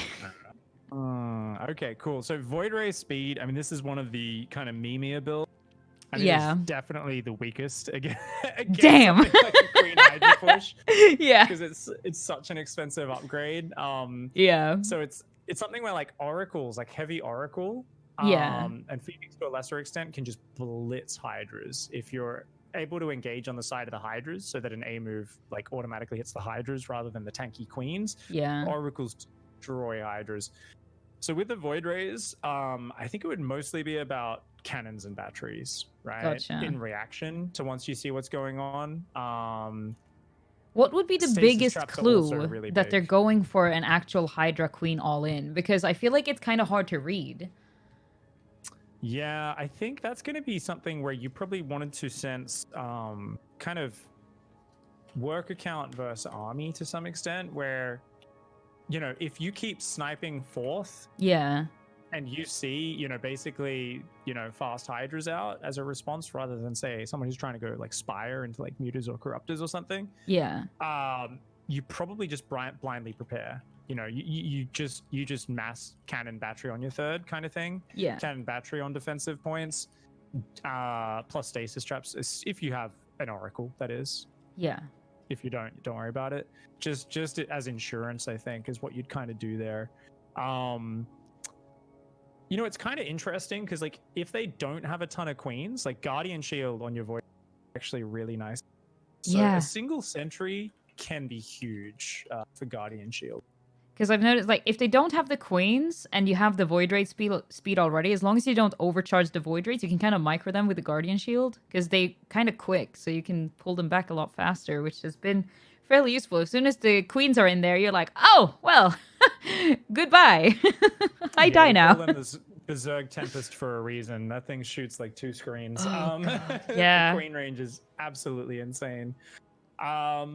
Obviously, yeah, I guess there are scenarios depending on the map where you open a few sentries, depending on your gateway count, and actually like, you know, split the army a little bit and take out the front line of queens, and that can be pretty nice. But I think that's like one of those ones where basically I would be aiming to kind of just get a bit of momentum with the Void Rays and be kind of backstab oriented with them, and then just really commit to like the wall of cannons and batteries behind it, because Void Rays are just such an expensive unit and they just don't do a lot of damage to non-armored units. Yeah. So, you know, the Queens and Hydras, it's like arguably, I guess the other... Yeah, it's like, I guess the other edge to focus on would be like transitioning out of Voids sooner. Yeah. Is also key, right? So like basically a way to make yourself more solid there if that keeps happening is like, okay, like let's go 5 rather than 8 Void Rays every game before we start building carriers or something like that, you know. And you could even do stuff where you're like, you know what, let's actually not get speed until late game, right? Yeah. Even though that kind of takes away the fun, so I'm not as big on that. Yeah, because it's really nice to be able to just like they're so fast. Oh, I think it triggers the Zerg players as well. It's like that. There's certain things where people see it happening to them and they're like, "This isn't fair. This is stupid." I feel like it triggers something in their brain. Anytime you can piss off your opponent, even if it's not really efficient, I think it's worth it. You know, it's like pylon blocking someone's natural, not always it tilts worth it, them. but it tilts them, so it is always worth it. Yeah. Oh yeah, Rotterdam is in chat saying you're lying about the F2. It's great, apparently. The F2 micro. Oh, that's so funny. I have not talked about mechanics at all. I've been watching QueenE's stream, and I've seen that she's still got the you know, the mechanics down. So me and Roddy are constantly arguing about mechanics. A man who's been playing RTS for 20 years and still doesn't know how to use camera locations, but that's okay. He's a testament to what can be done while handicapping yourself in the video game. Obsessed with F2, doesn't use camera locations. Still absolutely destroys me every time we've played a show match in the last year. Oh gosh. Kevin's having a lot of fun, I'm sure, over there. Should we hop into a replay and just kind of look at one of your PVTs or PvPs? We can talk about some of the little details of one of those. So PvP, I find also is one of those kind of matchups that are pretty wonky. However, this is tougher to know where it, like, what I die to, because I die randomly to like everything. To lots of things. Yeah, that's cool. I think it's more about choosing a direction where we kind of have like some sort of way of hopefully being the one who's being proactive, and then we can kind of hopefully force a vaguely more consistent set of outcomes. PvP especially is in a really funny spot right now, but there's a lot of things in PvT and PvP where you've got to kind of react to it. So I think if we just grab any of your recent replays, we can kind of just like jump through and take a look at a couple things. Yeah, so I found one where I die in 12 minutes, which sounds standard. That sounds like a useful one to me. Yeah. Because late game, I find that it's usually because I take really bad engagements. I'm just like, oh. There we go, you're the lovey host. This is a Jozzle. This is a chat. Oh, really? That's so cool. Let's see if a Jozzle's around. I'm pretty sure I've seen a Jozzle in my chat before. Not in chat right now, but that's cool. So, yeah, PvP at the moment, I mean, there is so much proxies. Actually, speaking of Rotterdam, it's kind of funny because he, for the longest time, does this weird one-base Phoenix Immortal build. And that's kind of the meta now, just with the buildings not inside your... Oh my god. Roddy's like, what the hell? You all figured out this is actually the best way to play? Because everyone's proxying so much, and there's so much proxy robo versus proxy robo, or proxy robo versus defensive robo. I know what happened here. I think he phoenixes me, like mass phoenix, and I'm just there like, oh, wait, no, really? Why? Yeah. I think I remember this game now. I'm getting PTSD from just... yeah. Oh my god, it looks skipped warp gate, only building zealots at the start. So no gas spent on anything, no warp gate, +1 attack. Stargate. This is a Rotterdam fan. No, this is actually a Roddy build. I have no idea what to, because I was like, I saw the wall up. I'm like, but why? Does he think I'm gonna be like super aggressive? I'm like, I don't understand this. And then I see like the phoenixes, and I'm like, Oh, and I didn't assume that he was going to continue. I think I should have pulled back there, right? Like a little Yeah, I could earlier. have recalled these stalkers as well. That's something. Oh, like in yeah, PvP, recall just is a getting those thing. units out of such a big one. It's so huge. And you're kind of doing a bit of everything because you're trying Yeah. to react to what he's doing. Because Okay. I don't So this is- understand what's coming. I'm like, I don't. Yeah. Should I like try and intercept because they've used a bunch of energy, so I can maybe try and snipe a bit? And then it's like, wait, my sentry is here. Guardian shield for some reason. Then I see all the zealots, and I'm like, ah! This is a ridiculous build. There's like such a fast prism with zealots and phoenix. This is hilarious. This build's great. This player is awesome. I think we could have smashed it. Yeah, I think this is one of those ones where this is so bizarre. Yeah. My brain I here think is we just look at going, this wait, what? I don't understand. I think giving you a more clear direction in the matchup in terms of like a build order where you kind of have some sort of tight pressure against them or some sort of more solid baseline would be a good idea because we end up on Twilight Forge Stargate here. Yeah. And that's like a super random kind of mix that we should never really end up on. Because my So, plan was to yeah. go for, like, I wanted to go for Stargate, and I wanted to go for my own Phoenixes. But then I saw that he already had Phoenixes out, because obviously I went for the expansion. And I was like, wait, then I can't do Phoenixes. And then I probably need to go for, like, for Archons, right? So then I started my Twilight, and I was like, but I should probably also have cannons in my mineral lines, and then I need a forge. Ah! Yes. So you can see my brain going through the motions of like, what are the things that counter Phoenixes?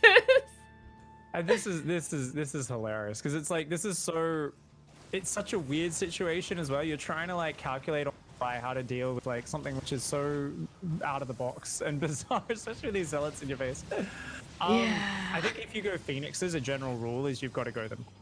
Because even if you're not playing against enemy Phoenixes, and obviously we saw the weakness with it this game, right? If we go back where it's just, hey, we wanted to go a fast Nexus, but then we're just too far behind in the Phoenix War, which kind of sucks. Yeah. So you can kind of do it that way, but the problem is even if you're playing against Phoenix builds, you don't get the Phoenix count up enough to start that harassment damage really rolling. So things get like a little bit awkward. Now, don't get me wrong, your opponent's rushed Phoenix insanely fast. Your Stargate and your Phoenix play is actually not that slow. So you probably could get away with it as standard here, but basically, I would say you want to just take gases on your natural real quickly and double down. Just go an extra Stargate. Right. Or you can just try to go DTs if you're trapped in a Phoenix War. Is a huge gamble where you like hope you didn't go a Robo. I think we actually saw the Robo in this game. Yeah, and I think as well because obviously I see the War Prism fairly early, so I was like, oh darn it. Because I think I wanted to go for like DTs and then make them into Archons if that failed. Because then you would still have Archons for the Phoenixes, and I was like, oh, well, god damn it. But would it be okay if I would have... Yeah, and if I would have recalled my first 2 Stalkers, I would have had like 4 Stalkers at home. That would have been a little bit more useful, right? I think basically here, so the situation where he is in, behind in Phoenix, give up on that tech path, right? Yeah. That was kind of your thing here. So you were like, okay, let's go Stalkers, and I mean, you can just go Blink here. We could have just gone Blink, right? Or we could have just used non-Blink Stalkers to defend, but basically the idea would have been we need to make sure we make a lot of Stalkers. So we would have needed to make like non-stop Stalkers. Obviously, you know, recall to save Stalkers if needed. Recall is a good thing. I should use that more often. Hails to the and then it's like up to you. Do you want to go Blink +1 and go really heavy Blink Stalker? A lot of the times they'll go Immortal, kind of counter your Blink Stalkers. That's like the way they can ensure themselves against the Stalkers that the Phoenix often force. You can kind of just get up a bunch of Stalkers without upgrades and then just go like Archons and Charge Lots, because that's just, you know, one of the best ground armies and it's kind of the standard base of PvP. In general, you normally don't go Disruptors against Phoenix, because they just can pick them up and cancel their shots if your opponent's got good micro. So, like, what's your standard PvP composition? Do you normally play the Charge Lots, or do you play, like, the Stalker Disruptor? If you get to the later I stages? usually play Charge Lot Archon and Immortals, the standard. Unless I go for, like, a Phoenix opening, and then... But then you kind of still kind of transition into that. I'm not really comfortable with the Phoenix openers yet, though, because I struggle with the balance of like, all right, that's probably enough Phoenixes, and then start going into like Immortals and stuff again. So yeah, I try to go as basic as possible. Yeah, I think keeping it simple is good. I think what we could have done here, so let's visualize, and I've written up a little response there. if we're behind in Phoenix, or if we spot a Phoenix build and maybe we weren't doing Stargate, maybe we were already doing like a or something, right? Yeah. Off the expand. Basically, non-stop stalkers. You split your stalkers between both mineral lines. You just kind of chill with them there. Yeah. Now, another really cool move is you can also put spotting pylons on the edges, etc. So to see the Phoenix coming in. So having like, if you go to everyone's camera, a pylon there, just to see them ahead of time a little bit. Yeah. Pylon up here. Yeah. You could even, and like a pylon there, so that you're kind of spotting the rotations. Oh, Likewise, that third if you one have, is good. yeah, if you have an observer out, you put it out like somewhere here, Yeah. so that you can see them kind of rotating between your bases, right? And Yeah. then like that way your stalkers can kind of always be on the edge. And once you get like 4 or 5 stalkers up in each mineral line, it's pretty hard for them to do damage without, you know, losing a Phoenix. And you just kind of chrono your probes really hard. Yeah. And just go up to like charge lot Archon, 8 gateways, and just try to do a big attack. And you could like skimp on the immortal count if you want. But the Yeah. idea is like, I think in general, what you should kind of have is your baseline go-to game plan in PvP, sorry, is a 45 probe attack. Baseline game plan is an 8 gate charge lot Archon. This made my PvP so much better after I sucked at it for the longest time, where I was like 8 gate charge lot Archon of 45 probes, 2 base saturation. So you might take a third base, but you're not going to probe it. And you're just always going to look for that attack. It's like the backup. Yeah, and it's sometimes it's like, oh, they keep scouting, so I want to show them a nexus just to make them think that, like, look, I've got a nexus, you know, go ahead and probe your base. I think and I've died to it's that just exact push.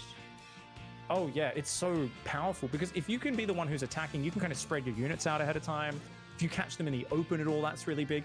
And even if your opponent's turtled up on 2 base, right? So you imagine you're attacking over here. Yeah. Kind of a bit of a choke point, right?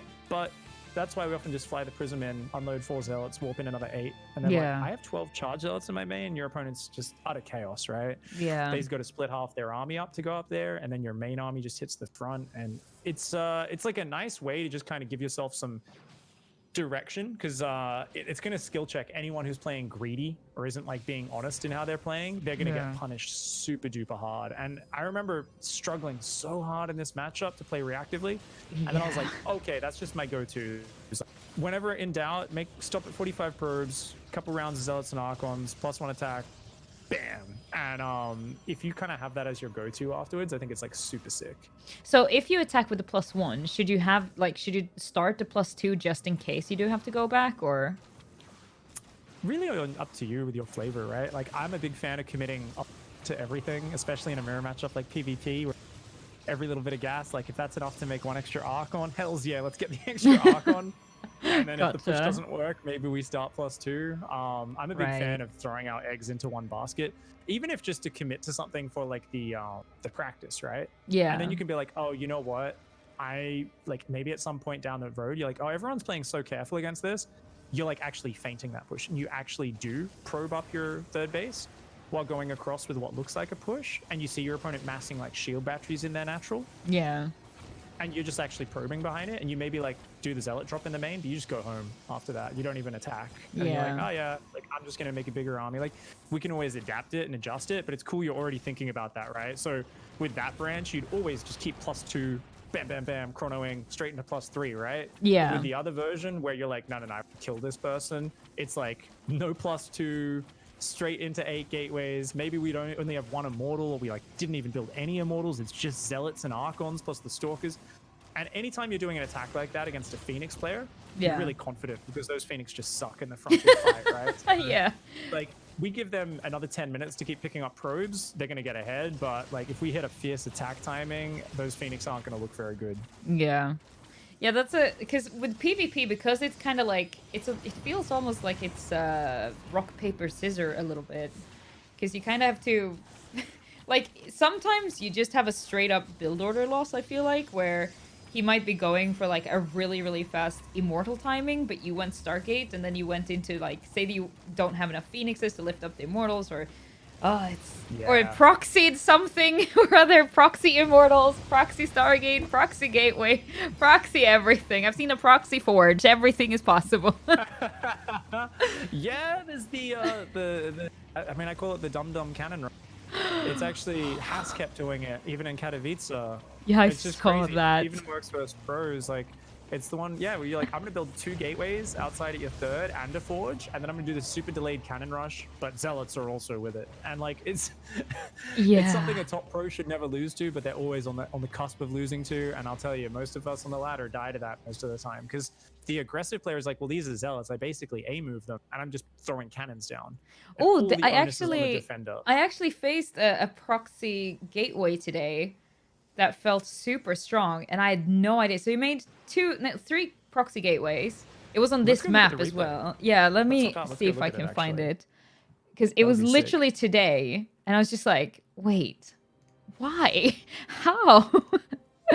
There is some powerful, crazy proxy gates. So I remember there was like a week where it was going 12 gate, 14 cybercore every game. So I was basically just cutting the probes at the start to get the fastest possible cybercore, and I was proxying a gateway as well. There you go, you're host. And I was doing this in all 3 matchups, and all I was doing was just building gateways from my gate at home, building gateway units from the proxy gate. So a mixture of like adepts and stalkers. And my probe would run up and just build shield batteries at the bottom of their ramp in all matchups, PvP as well. And if they weren't quick enough to also build like a ton of shield batteries and chrono boost their gateway units, that's like exactly what happened. Like exactly. Yeah.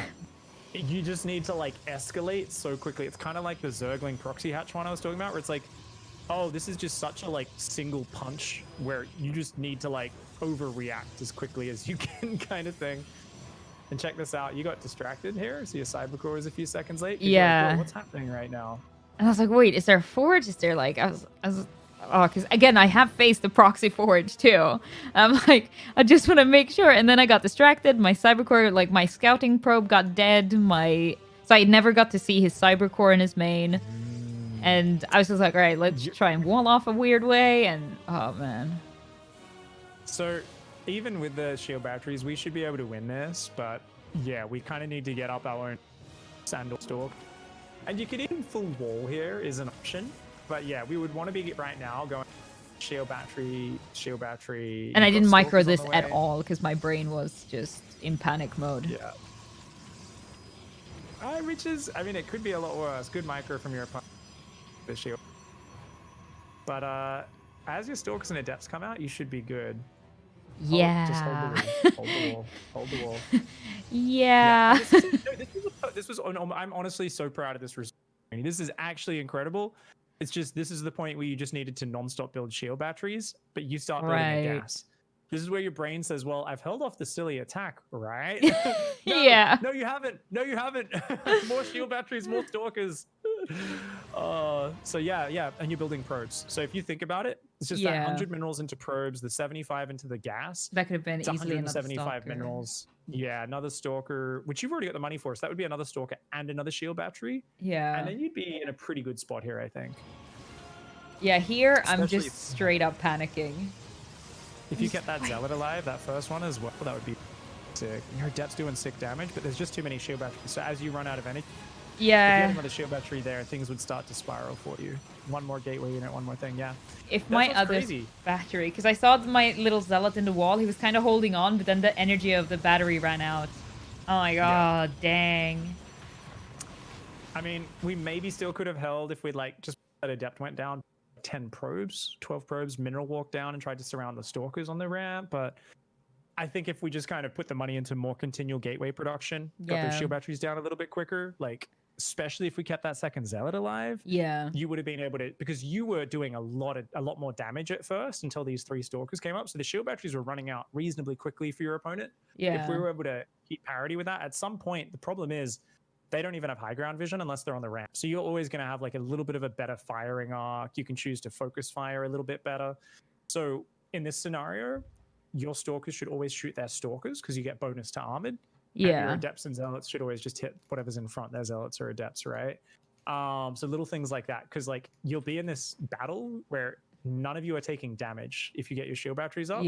But you're all just watching the shield battery energy bars go down slowly. And then eventually one side will run out and all their units will die very quickly. So I had the right idea. I just didn't have enough shield batteries and quick enough production, really. But like you got a Stargate and extra gases up here. Like you just reallocate that money, you'd be Yeah. totally fine. So this was like the beginnings of a perfect hold. You just needed to recognize your opponent has transit. All you need to do is keep escalating this defense.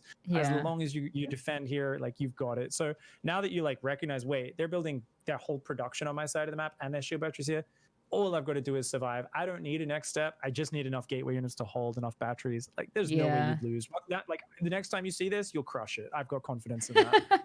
Because this was one of those where I was just like, wait, I'm sure I can hold this, right? And then it was like, oh, wait, no. Because see that battery wall? I'm just like, oh, no.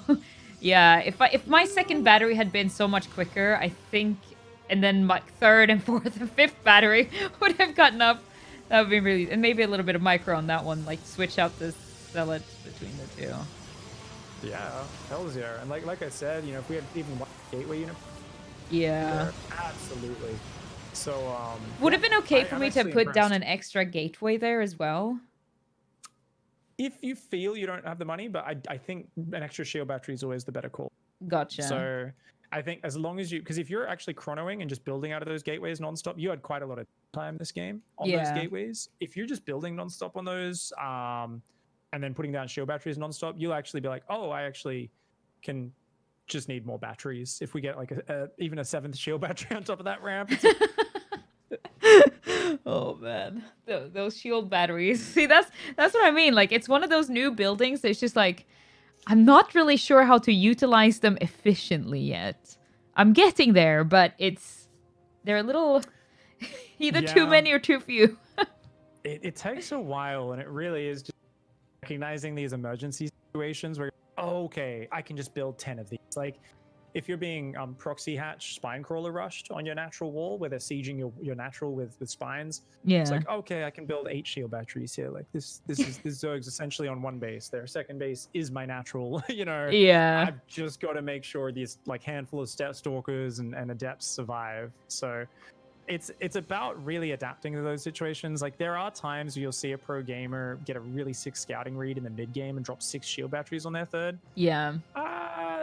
We don't really want to aim, like that's pretty hard to get that read. There are times where you'll be like, all right, I think this is coming, but it's not going to happen consistently. And like I think most of the time you still want to focus on just having more damage up, right? I think sometimes we focus a bit too much on the shield batteries, but it's like you still got to have just the right number of units out on time, and that's still the beginnings of it. The shield battery is often like the final last icing on the cake of a good defense, because you build those, you know, preferably 40 seconds before the attack comes is when the shield batteries go down. It's not something like I see people later, Protoss who did this in TVP, scouted everything I was doing. I was like, oh no, scouted my big attack, and they just dropped like 4 shield batteries in their natural. But it was like 3 minutes before the attack came, so they just didn't have enough fighting units. And I was like, well, you don't actually want to build those until the last second, right? Because you want to get out. Like this player should have built a Colossus instead. Yeah. And then been halfway towards their second Colossus, and then had the shield batteries kicking in just before I got there. So that, you know, sometimes people think about shield batteries as if that holds defenses on its own, but it's like the last piece of awesome support that really helps us out.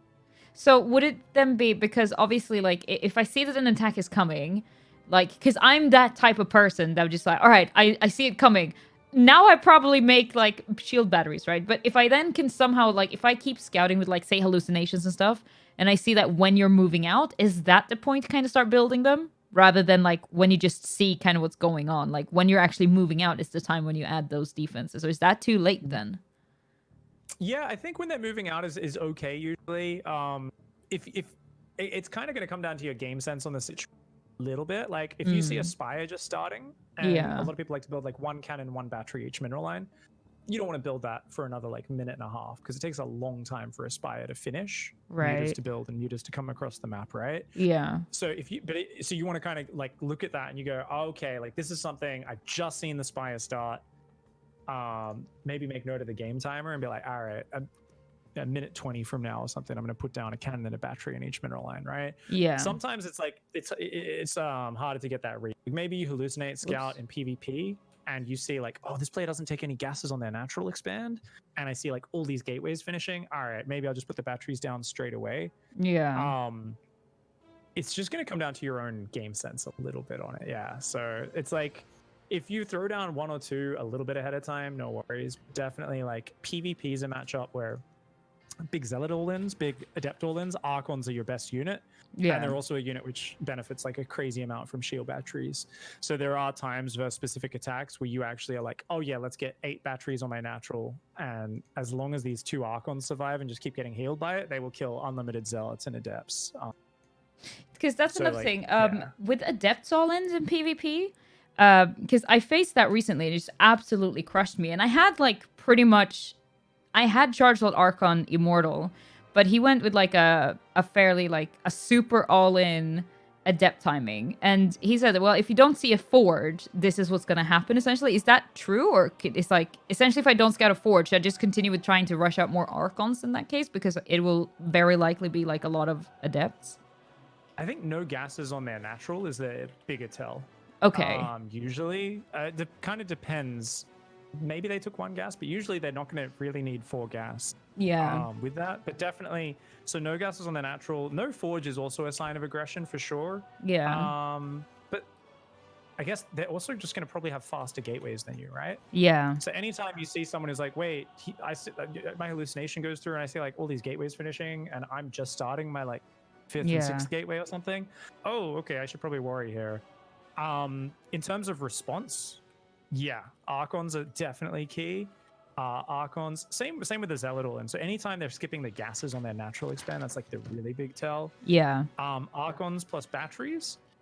Some people like, so obviously wall off your main, right? So you've got the probe kind of on standby. Yeah. Try to shade up your ramp.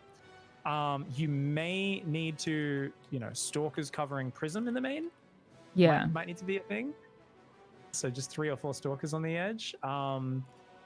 But basically, sometimes people will also try to do like, if it's like a Zealot all-in, they're more likely to do a full wall on the natural where they just build a bunch of gateways and stuff. But as it is, it's normally just, like more Archons. Zealots are quite good versus Adepts if they're shading on top of you. Like they are the better unit in a raw fight. It's just, if you kind of move into a ball of Adepts with like a handful of Zealots, they're not really going to do anything. Yeah. So you kind of need to keep them back and wait for them to try to jump on you. Gotcha. So they're more defensive than aggressive at that point, the poor Zealot boys. Yep. All right. If you have a Prism as well, yeah. So with those Archons and batteries, that like, if you in the fight just focus on your Prism on keep them alive duty, right? Yeah. Just like if those Archons get focused by a whole army, the shield battery can't heal fast enough, so you're gonna be able to like, pick it up and drop it again. And that'll be really huge. So yeah, any Archon you get out, like a single extra Archon before one of those attacks comes, super massive. And just kind of, not going out into the open, right? Trying to, fall back where you can. Force fields to split their army can be huge as well. So if they've got like a good number of Immortals, Sentries, Stalkers, as well as the Adepts, and they like shade in, and then you're like, I'm not ready to fight yet, so you just zone out the army with force fields. Yeah. And then if they commit to the shade, it's just you fighting the Adepts while the rest of the army's stuck behind. Yeah, and that should obviously, hopefully work in my favor if I've been keeping up my macro. Fingers crossed. Yeah. There's times where your opponent just already did some economic damage, like they're 6 probes ahead in the early game. They hit that timing really crisp. You're like, I have an Archon and an Immortal and a few Stalkers, and like, your Stalkers and your Immortal just take forever to take out any Adepts. Yeah. And you just kind of, your gateways aren't quite ready. And, it's, sometimes you'll die to a timing like that, and it's not so much your response was off. It's like, oh, I probably shouldn't have lost 6 probes, plus had a Nexus 40 seconds later than them in the early game. Like, let's tighten up the early game somehow, because that's really where I lost the momentum. Yeah. And then there is one other thing. PvT late game. Ooh. How the heck? EMP is ginormous. Freaking Thors and Liberators, and like, what is happening with PvT, man? Oh my lord.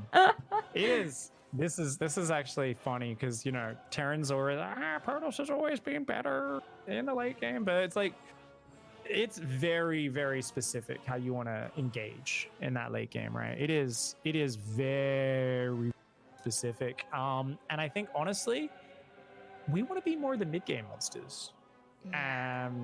Gotcha. This is a PvP replay, by the way. Oh, sorry. PvT. Wait, hang on. I got the wrong one. My bad. No worries. Let me find it.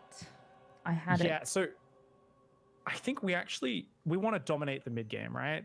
Want to dominate the mid game and late mid game / early late game, however we want to define that. Basically, that point before your opponent has 20 range liberators and ghosts and 6 bases and all that sort of stuff. So the big power tools of Protoss is the Prism, Yeah.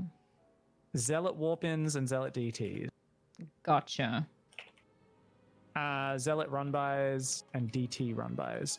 These are the huge moves that basically stop the Terran ever getting up to that like 5-6 base situation. Yeah. And we kind of talk about that in context a little bit more. There's also kind of what we want our army to look like. So the main army is all about kind of rotating around and trying to find angles where the Terran has to move into us. Okay. Or we can jump on them while they're not sieged. Or we can jump on them whilst tanks, libs are besieging. Yeah. And then disengage. So there's a lot of us kind of moving around, whether it be a disruptor army or a storm colossus army, and you kind of move to a new angle, snipe down a command center while they're rotating because their army's a bit less mobile. Yeah. And you're sending 20 zealots to attack another base at the So same it's time. almost a little bit right? like back in the day when you were fighting swarm hosts. Just circle around them as much as possible. Pretty much. Attack Yeah. anywhere they are not. Try to force them to siege up and attack one angle and then move to the other. It's defend for the early game, right? And then it's this Yeah. massive where it's like, I guess in the very early game, Protoss has quite a bit of map control, but then there's like this whole long period where Stim and Shields are in and Medivacs, and you're kind of like, oh, I just got to protect the 3 bases and get up there, you know? But yeah, the thing a lot of Protoss players miss is that you've then got to shift into being the one who's out on the map and making these plays happen. You can't just be like, cool, let's go to 7 bases. You can't beat mass battlecruiser unless you have like a billion cannons and batteries all over the map. My God. You can't let it get there. Don't let it get there. I mean, if you get there, mass tempest, but there has to be so many cannons and batteries, and you got to be so quick on that recall button to dodge Yamato. Like you see them teleport on you, you just like clump those tempests and recall, and you should barely get out of there before the Yamatos connect. But if you get hit by those Yamatos, That's happened to me so many times. Like anytime it's got, because I don't remember if this game goes mass BC or if this one just goes into like the Thors and Storms and EMPs and Liberators and everything. But like I die a lot to mass BC because once it gets like super late, I'm just like, oh. And I can even have been ahead, but I don't know how to capitalize, you know? yes, that's it. So starting to identify that point where we suddenly go, wait, I'm meant to be bullying you now? That's Yeah. the part where we miss that. We give them a little bit too much time, and then suddenly Yeah. it feels like, oh, am I just like stuck in my corner? Am I in the naughty Protoss corner for the entire game? Like, Yeah. this doesn't feel like a fair matchup. What the hell? So I think once we kind of recognize those moments, it should be nice. So in terms of your standard opening here, it seems like a bit of a different one to a meta opening in that your Colossus are quite late. Yeah. So you're kind of doing a Colossus opening, but it is kind of slow into the Colossus. We've got a quick Immortal though, but it is like very classic defensive PvT. Yeah. I do like that we've got some spotting zealots. Those pylons. Oh, I was about to say those pylons on the edges and start getting them. Very nice. And then we just, looks like we are going to clean up a push here, but not the most efficient trade. And we kind of add blink. Yeah. First, before charge, you get a ton of gateways. You've got double forge. The macro machine's still there. This is what I love watching people who've come back and they've still got that like. There's like this deep layers of macro muscle memory. You know, It's that you've weird. still It's got. like your body just does things, but your brain can't keep up. And like then you Yeah. forget like some basics, like continuing to probing, for example. Like at the moment, yeah, I'm on an okay probe count, but a lot of the times, especially when I just got back, I was like, oh yeah, pressing that probe button is pretty useful. I keep forgetting about that one. Pylons are also good. I would advise, if you want to get better at your storms and your disruptors, a second control group. The one mechanical suggestion I will make here, which can really help with this, second army control group. Because I notice you're usually just on one big control group for your army. Yeah. For splash damage casters. So basically that would be just disruptors or just High Templar. Now, why not both? Keep it simple. Just always focus on one. Otherwise, it's too complicated. You'll get the wires crossed in your brain. Yeah, because I've started doing that more now. Because this was before we had the chat about disruptors, and then I started watching. Like, I watched Puck a little bit, stream and everything, and I've just been like, I've noticing these little things like, oh yeah, that's the thing, like keeping them separate hotkeys. However, I find that a lot of the times, because I'm still like not really good at the multitasking multiple hotkeys because Protoss, of course. But I know behind. Yeah, sometimes. So what I've been doing, which is probably a really bad habit, is take everything together, but then still hotkey my High Templars and my Disruptors separately. So I move everything, but then I micro like the second two hotkeys like separately after that. And then I've also tried to get into the habit of like warping in backup Templars at home. Just to like... No, that's really good. I mean, if like 4 medevacs come in, your army's on the wrong side of them. Yeah, like, I actually had like... You have a cannon, a battery, and a High Templar, and you suddenly like, oh, I just wrecked that drop. Like, it's actually really nice to have those hanging around. I have, for the first time now, my backup Templars actually got used, and it was so satisfying. I managed... Because, you know, on Eternal Empire, that little choke where the rocks are? His army was moving around my 4th area, where my main army was, and then he tried to circle around to go up there, but that's exactly where I had my backup Templars, and I managed to storm his entire bio army and kill it all. Some stores is so satisfying. I'm like, oh yeah, this is what happens when you control your groups. Oh yeah, it is amazing when you pull that off. Little tip, because I don't think that's the worst. I think that's actually like one of those really good, clever ways of going, I keep leaving my army behind. I'll throw them on the main group and also do the other one. Yeah. It does sometimes get them still a little bit muddled. So an alternative is you just right-click the High Templar on like a Colossus or something in your main army. Oh, yeah. And they'll naturally follow it around. And you can still try to get better at going, you know, 1 right-click, 2 right-click, 1 A move, 2 A move or whatever, right? Yeah. But that way, it makes things a lot more forgiving. So it's just like, oh, cool, these units, you know, automatically follow the main army. So I really like that one. And it's something where what you want to do with your micro, right, is with the High Templar or the Disruptors, it's all about spreading them out, right? And like there's layers. Think of like siege tanks. They don't siege them all in one big clump, right? They want to have them spread backwards. Yeah. So if one gets jumped on, remember you're talking about the interference matrix earlier. If one gets interference matrix and they jump forward and snipe it, or they run forward and snipe one before the shot gets off, they're actually running into range of your next disruptor and your next 2 disruptors behind that. So I make a lot of just dirty jokes constantly. I always talk about, you know, the disruptor it's the ball, and you do the man. You got to do the man spread with the disruptors, basically, like a really obnoxious person on public transport who's taking up 2 seats because they think they're so manly that they need so much space, you know. And I'm like, oh my god. So that's essentially what you want to do with High Templar and disruptors. You just got to be like, your balls just need space. Gotcha. You've got to air out the splash damage. You know, there's a lot of explosive power in the disruptors and the High Templar, so spread them out. And it's actually really cool when you're rotating between, because of those EMPs. That becomes very important. So think about it. Look at where we are now. Go to everyone. Yeah. Let's imagine late game. We maybe have a High Templar here, right? Just you know, a few High Templar for defense.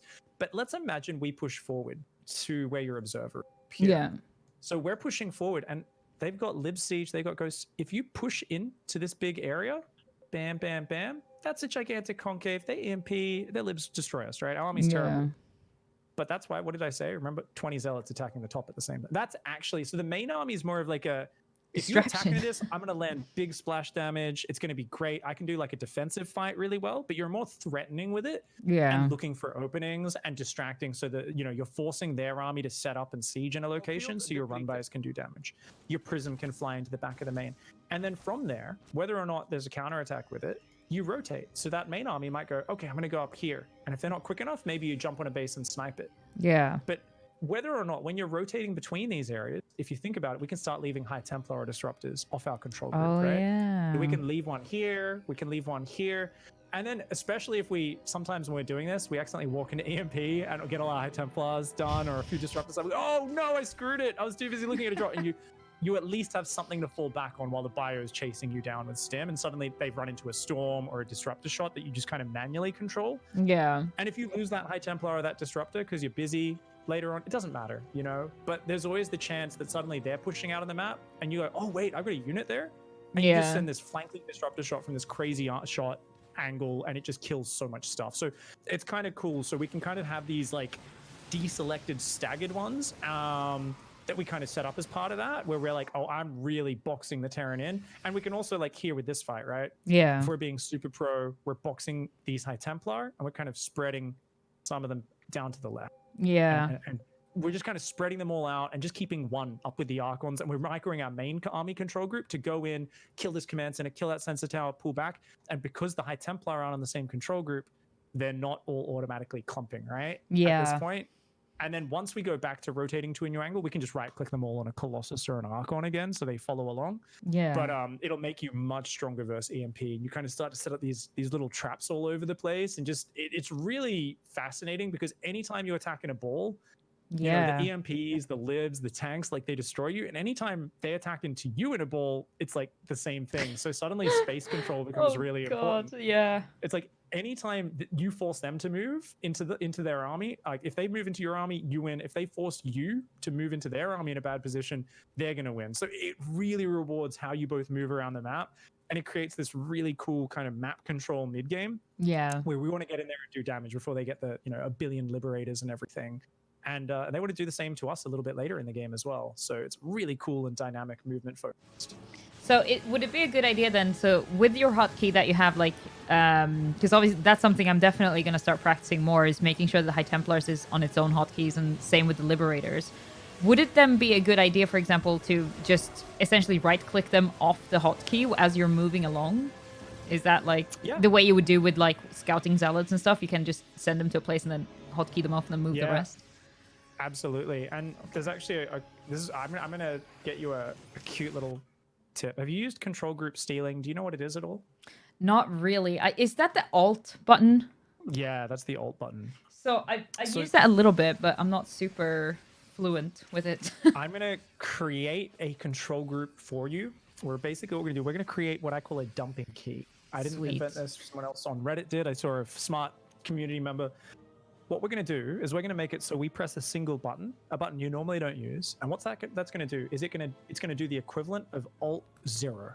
So a control group, you never use 0, right? Or do you? Do you have that rebound? So I think 0 is on my middle mouse button, and then I have one for my back mouse button. But control group 8, I think, is like pointless. All right, so we'll go Alt 8. So let's off the top of my head, let's say caps lock. You're probably not using caps lock for anything. No. So we're going to make it, you can literally just press caps lock, and it's going to do the equivalent of stealing onto control group 8. Okay. We're never planning to select off control group 8. It's just a way of taking stuff off our hotkey without having to do the shift deselecting that you're used to. So you could just click a High Templar, press caps lock. Click another High Templar, press caps lock. They're removed from all control groups. So you don't need to go Alt caps lock. You don't need to go Control caps lock. It's literally you just press caps lock. Oh, that's so clever. Dumps it from control groups and just removes it from the rest of your organization of your army. And this is really cool. Sometimes you're like, I need to take this Void Ray off my army to clean up that Liberator or something harassing my mineral lines. Just caps lock, send it over there, you know, and it becomes a unit we may lose track of later in the game, but that's kind of almost the point, right? So to do this, we'll do it right now. Yeah. We go F10 options, hotkeys. Yes. We're gonna go global control groups. Create control group 8. Create control group and take away units. So it should say Alt plus 8 right now. Let me go. So just Alt 8. So yeah, that's what it already said, right? Alt 8 was what it. Well, no, so it was no. Scroll further down. Create control group 8 and take away units. Oh, that's the one. Sorry. Yeah, Alt 8. Alt 8. Yeah. Yeah. So change that where it says Alt 8 and just go caps lock. All right. All right. I'm ready. Save it up. Wait, let me just. There we go. All right. Sent. So you should just be able to press caps lock, and it should just remove units. I should probably put the caps lock back on my keyboard. we could use a different key if you're not using like tilde or like, you know, the key to the left. Well, I guess I could theoretically use the forward mouse button because it's like awkward enough that I never use it normally, but it's close enough that I can actually reach it if I really have to. Yeah. I'm gonna try that. Yeah. Put that in. You're Protoss, so you're probably using W as the default gate hotkey. I actually have spacebar warp in.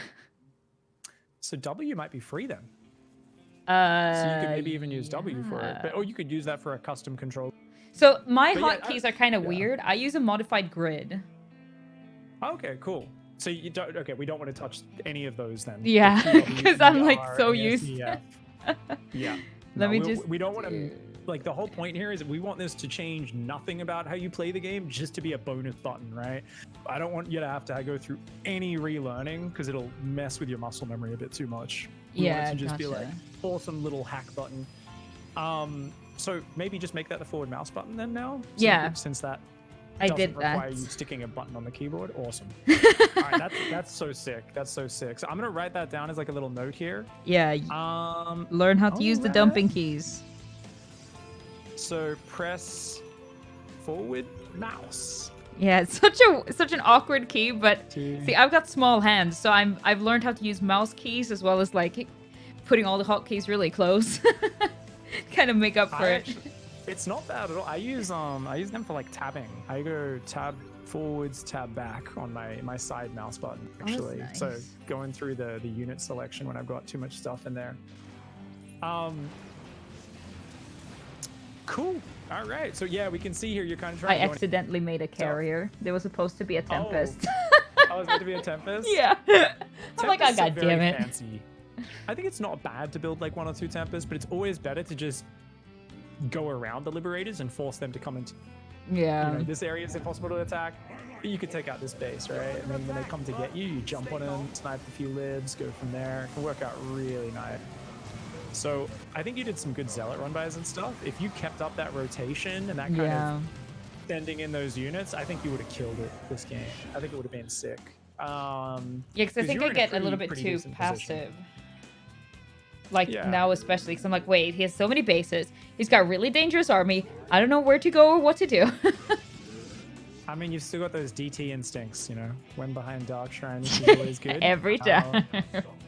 There's many games have been one like this, especially the scrappy and the low economy games, or the games where you think, I really don't know how I can win from here. You know, those are always good games to go DTs and try to send 1 into 3 different bases at the exact same time. Yeah, because you never know. Maybe they react worse than you do, and all of a sudden you're ahead again. The moment, I mean, as someone who plays Terran as well now, you about, I'm in a situation, I need it. I'm not gonna build turrets. I don't want to waste 100 minerals on that. No. So it's almost like guaranteed to have a lack of detection in a low economy game, unless they've got good game sense and they sense that Dark Templar will be coming. So it can work out pretty nice. I try to do more DT, especially late game, because I feel like late game is the time where Terrans forget that DTs are a thing, because they're like, well, they haven't been here for so long now, they surely can't happen. That's when I usually manage to make enough. Damn it. And if you get them in the main, I feel like they'll build it on their planetary at their 7th base, a missile turret, and the main base will still have no turrets. So yeah. Like, oh, okay. And you can get into all the productions. You're like, oh, well, I'll just snipe your Ghost Academy then. I'll just get all your tech labs. You can be stuck on making Marines. I don't mind. And it's like the chaos amplifies everything. It's just something about them getting attack warnings in a few different bases that can't automatically be dealt with an A move.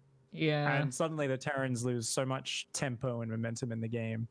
And I tell you, like, you had some pretty scary armies. So if you had a Warp Prism reinforcing warp-ins to some of that, your army moving around between bases and just kind of patiently being like, hey, because like what you're doing is you're like piling the Jenga blocks on the tower of Terran stress. Yeah. And like every time you move around and he's like, oh, I gotta move my liberators. Oh no. See, get in front of this army. They're panicking. Like there's sweat dripping on their forehead. But that's the what you moment we want. walk into the libs in a ball, that's when they're like, oh, thank God. Like I'll tell you, I've had games of 15 minutes I'm defending and I'm going, just fight me. Run into my liberators, please. Stop running around. Stop it. Just fight me. And the more the Protoss refuses to fight me and just keeps dropping zealots and doing run-bys and moving around, the more stressed and frustrated I get. So I mean, like super late game, because I see some people go for like the Disruptor and Tempest compositions. Like, is that the optimal late game kind of comp for Protoss now, or like, is there even an optimal late game comp anymore in PvT? Like when it get like super crazy. Yeah, I think more than ever, it's always better to just focus on doing our mid game better because there's so much room for it with how quick the bases mine out in Legacy. So you know, usually it's like I can go for this super fancy immaculate micro or very slow composition, or I can just use my mid-game army a little bit better, snipe one of their bases, and, you know, carry it from there and keep doing the run bys. And it's like, and escalate those backstabs, you know. You had like a really great 6 zealot run by in that game, and that was the last run by you did. If we never to be seen again. Prism, you had so many gateways. That prism floats into that main base. 12 zealots on the production. You know, that's a very sad Terran player. So it actually just makes a huge diff. So I think Tempest Disruptor's pretty good. Like, you never want more than about 4 or 5 Tempests at the absolute most, though, because they do so little damage and they're real micro intensive. So you usually need like an Oracle or Observers to spot for them. And you always want to be really methodical about like shift clicking them on their Liberators. If you're not able to do that, they don't really pay for themselves. And even if you do it, it's very easy to kind of mess up. And if a pitched battle ensues, they just do nothing for you. Like if the Terran can flank your army and just force a pitched battle, your Tempest's like, cool, we're really expensive flying paperweights. Like their damage up was just so bad. So I do really like that comp, but I think like if you go Colossus Storm, swapping into that is so hard. So I reckon just stick with the Colossus Storm and escalate those backstabs. Like get up to like warping around a Zealots, warping another round of Zealots, and then run in and just kill a planetary with it, you know. And just shift your focus. Like a real good pattern is main army threatens one side, run by the other side. Rotate main army to the other side, Zealot run bys hit the other side, and then always looking for prisms in the main base as well, and keep rebuilding those prisms. And Terran feel like it's pretty unfair if you do this well. So great. That's what you want, some Terran tears. That's my motto. Just if something makes people complain, like this is why I go through Reddit even now in 2020. You know, I read Reddit and I'm like, people complaining about me. That's a good strategy to do. If people are really angry about something, that usually means it works.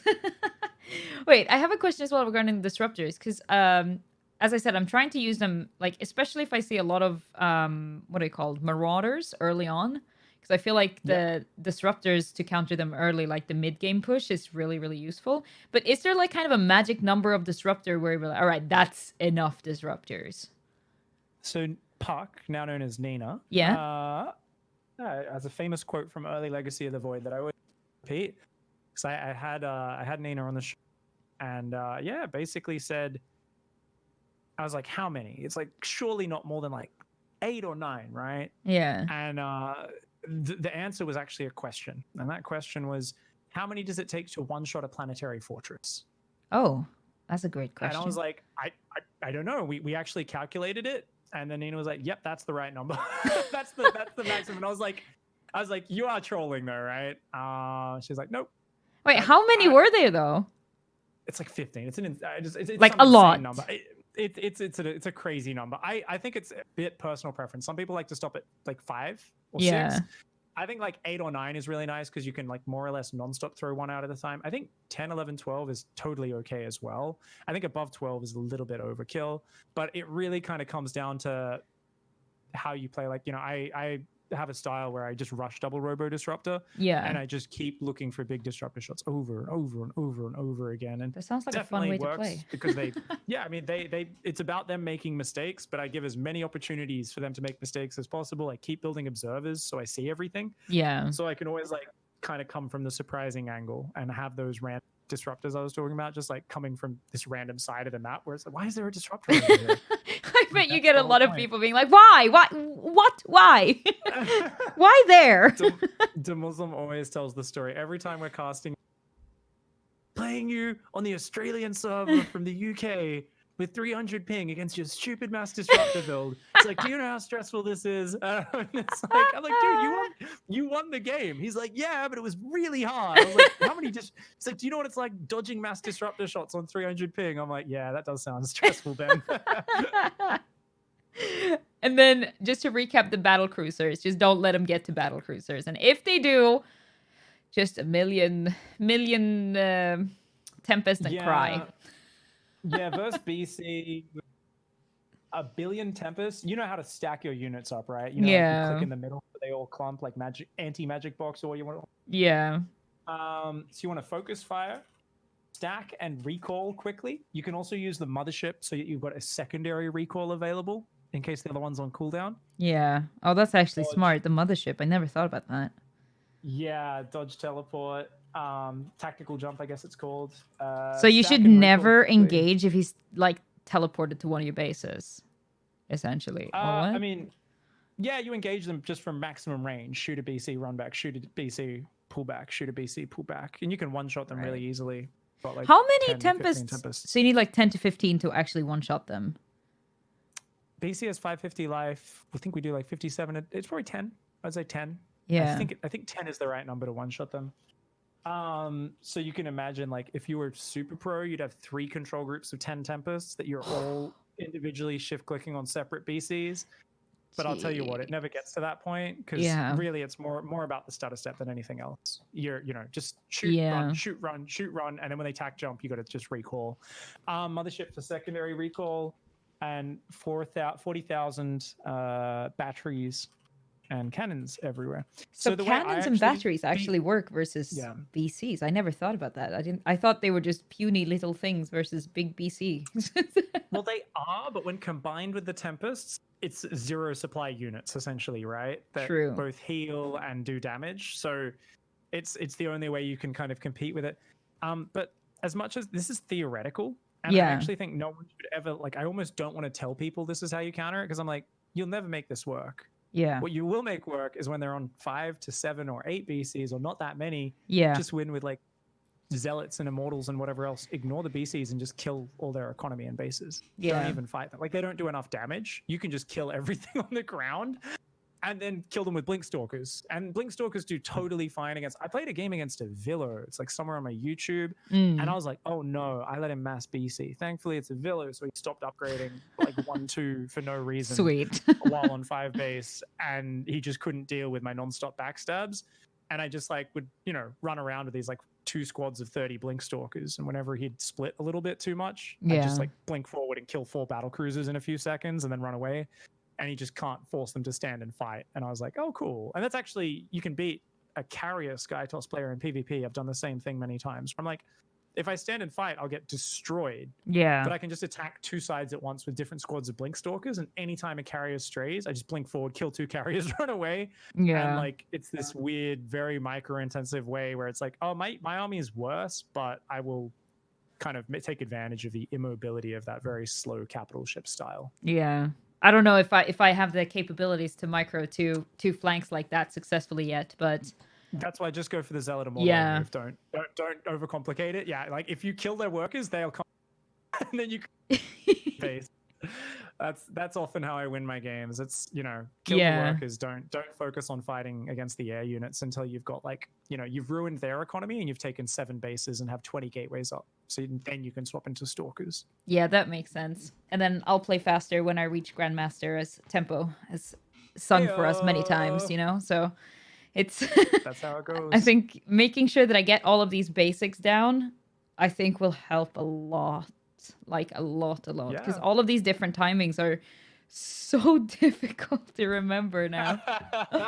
Let's like review really quickly. I honestly think just having that set response to an early pool can help you a lot again. So give you a lot of confidence there. I think that's going to be really sick. And just knowing second gate, second pylon, cybercore, get out a couple zealots, get out a couple of depths, and go for your nexus in your second gas. Like, you'll just kind of be like, oh, okay, this is such a smoother response, getting that wall off up and just never letting the lings in. That's going to be super sick. So I think that'll make your PvZ way better.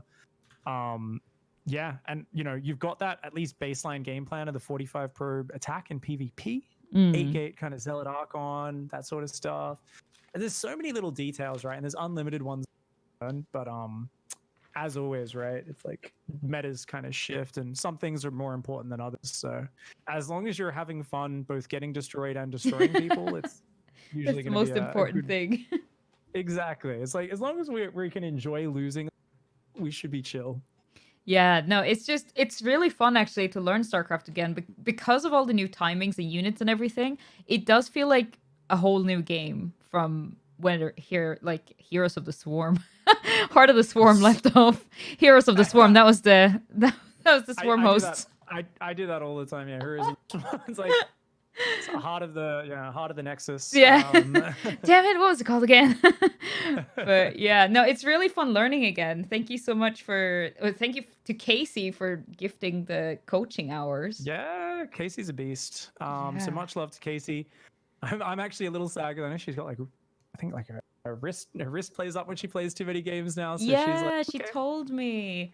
That's the So, worst. That's literally like hoping the nightmare. a few years of rehabilitation, good taking care of it and stretching and stuff. Hoping we back on the ladder with StarCraft 3 or Legacy of the Void in 2021 or 2022. Heck But yeah. till then, I mean, how much do you think you'll be still streaming bits of StarCraft here and there? What's your games split like at the moment, by the way? Are you still just doing like, mostly one game, or are you kind of splitting it?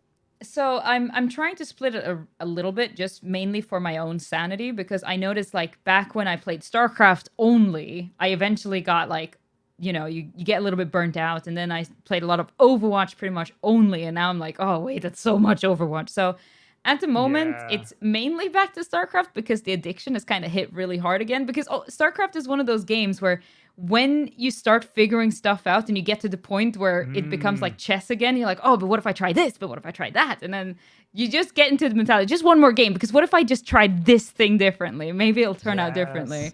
So yeah, I'm super addicted to StarCraft again, but I do try to just mix in a little bit just to kind of make sure that I don't burn myself out again.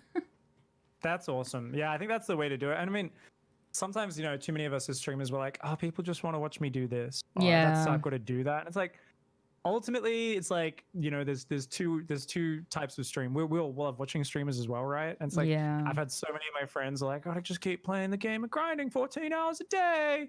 And I'm like watching them and I'm looking at their eyes on the stream and I'm like, oh, there's no soul in there. I'm Yeah. like, please, good friend, take a break, play a different game, chill out. Like, and even if your viewership's lower, right? Like, I think like there's such a more happy vibes in chat whenever we're having a good time and loving a game. Then you come back to the game you were grinding really hard before, and it's like totally fresh. You're loving every moment of it so much more. So I love seeing someone just hop back in and go, hey, I'm enjoying the StarCraft grind. Let's hit this for a while and kind of see how it goes. Yeah, it's really, honestly, especially from a streaming perspective, like quality over quantity. Like it's one of those things, because when you're a streamer and that's your main income, it gets so easy that it becomes that grind, because every time, I'm sure you're familiar that anytime you take a break, sub counts drop and like all of this stuff. So you get really stressed out and you're like, oh my God, I was gone for like 3 days and 100 subs just dropped. Well, holy heck, what am I going to do? So yeah, just trying to, it's honestly mind gaming yourself, because like, as long as you're enjoying yourself and you're having good vibes, then chat will usually have good vibes, and that leads to better everything. Like, you'll be happier, they will be happier, the streams will be better. You'll perform better in whatever game you're playing as well, because if you're being miserable and stressed out and like super tilted, you're going to play worse too, right? So it's just pointless. Exactly. It's like, no, I've got to grind for the, like, no, it's like streamers, we don't like to talk about it that much because obviously we rely on people's generosity. But it's like there is a direct monetary feedback. It's like if you are having fun and enjoying yourself, the people who tune into your stream will also have fun and enjoy themselves and want to support the stream because it's brought some joy into their life. That's it. Like when I watch another stream and someone's having a good time, when I'm watching Roddy and he's 2 glasses of wine deep and his DPs and Phoenix are tearing apart some Zerg player and he's giggling like a madman, I feel such a rush of joy, and I'm like, smacking that sub button immediately, That's me every time too.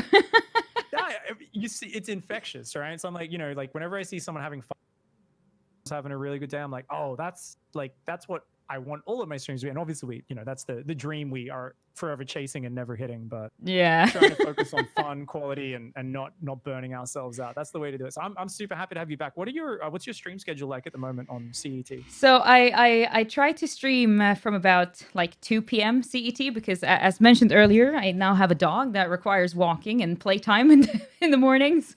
So I try to stream, like early afternoon. Sometimes it shifts a little bit. Like, for example, if I don't know, I wake up really early. And when you have those days when you wake up and you're just itching to try like strategy or just want to get some games in. So sometimes it'll be like a little bit early, like maybe 10 or 11. Or what was that? It's 11 or 12 CET. So I try to keep it around midday and early afternoon and then into the evening, depending on how long it goes. Yeah, because where are you based at the moment? England, actually. You are? I was thinking you were in England, actually. I live in the U of K now. Yeah. Joining the crew of Swedish people with kind of mixed accents, I think, inevitably. Not quite at the level of Tenchi or anything just yet, where it's like, is this guy British? I know, he's got a really good British accent for being like a Swede. But yeah, that's awesome. All right, so everyone, there's a link in chat. Check out QueenE's stream. Glad to have her back on the grind. Yeah, and thank you so much to you, Pig, for just offering your coaching services, because Lord knows new players and rusty players alike is very grateful for the help. It's always a pleasure, especially with someone like you who, I mean, we haven't seen in like 5 years. I yeah. think it's been, which is crazy because it's been a I long time. know, dude. Big StarCraft event in the UK soon, please, somebody. So yeah, just somebody please wipe out coronavirus really fast so we can start having events again. Like, exactly. Makes me so sad. So many events that keep being canceled at the minute. Yeah, I mean, luckily we're streamers, so we can chill at home. Yeah. Doing our jobs, but yeah, I don't know what this year. We very well may have an online sports and sporting events and just about everything. The longer this year goes on, hey.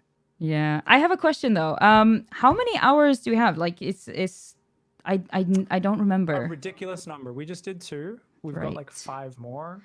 These are from quite a long time ago, but I think it was still like on my current rate and everything. So I told Daisy, I was like, because she pre-bought like a ton of hours, was getting back into it, and then obviously had wrist issues and other things come up, and was unable to fulfill them. So they are all transferred over to you. So I think we've got like 5 hours left. So we can honestly just whenever you're running into anything that frustrates you on the ladder, make a habit of writing it down. All right. Then we can have this, just hit me up whenever you're keen, and we can set up another sesh, and then we can kind of, look through any labeled replays, answer questions. We can get a practice partner on. I can get one and you can play live games, and then I can like kind of, talk in the ear a little bit, but also like write the notes and kind of talk between the game and say, oh, this was the one big thing you should have focused on under pressure. And we can try out a few different things. Oh, that'd be sick. Yeah, all right. Yeah, I have my old StarCraft notebook that I started back in Wings of Liberty with the strategy builds with 4-gate, the 2-gate robos, all of the old ones. So I actually brought that one back out, so it's gonna be filled with Legacy of the Void stuff now. Awesome. So I'm gonna make sure to label my replays better and write stuff down that I'm struggling with for next time. For sure. Yeah. All right. All right. Well, have a good night, Queenie. Yeah, thank you. You too. Bring many Zerg, Protoss, and Terran tears, and have some fun. I will do my best. Have a great stream, Pig. I'll drop you a host because I'm gonna go and have some dinner. Oh shit! Thank you so much. Have a good night, yo. Yeah. Take care. Bye. All right, chat. Oh, thank you, Saydoy. I appreciate it. Yeah, no, I'm gonna go because it's 11, or not 11, but it's 10 p.m. for me. So I'm actually gonna go and chill out and have a little sleep. I also need to like internalize all of these strategies and stuff that we've been talking about. So this has been a coaching session from Pig. Please do go give him a follow. He's a brilliant player. He is a pro player. He's a caster. He's a coach. He plays everything at grandmaster level. Like, super kind guy in general. So yeah, I'm gonna go and have some dinner and some sleeps, and then I'll be back again tomorrow. Tomorrow we have a regular StarCraft 2 stream. We start at 1 p.m. tomorrow. I have a little schedule down below. So yeah, I'm just excited to try out all these new strategies. So if you want to watch when I put these things into practice tomorrow, then yeah, tomorrow is the day. Because unfortunately, if I were to try to play now, my brain is a little bit mushy because not only have we done like a lot of analysis, we've done a lot of just talking through and learning, which means my brain needs to freaking rest. But yeah, no, I super appreciate everybody hanging out for this coaching session. Again, huge shout out to the Dark Lorax, who's the reason I even got these coaching hours in general. Like, Lorax, I fucking love you, girl. Thank you so much. Shout out to Pig for offering his services to help all of us strategically challenged people out here. And yeah, I'm just really excited for tomorrow. Yeah, I saw that, Sure Shady. I even wrote it down in my little Protoss book of bullshit. I actually wrote down that 14 was the number. I appreciate you clarifying that as well. But yeah, if you enjoyed the stream, please hit the follow button. I'll be back again playing some StarCraft tomorrow at 1 p.m. I'm going to host Pig because my burritos are calling my name. So thank you so much for watching, everybody. I will be back tomorrow. Take care. Bye.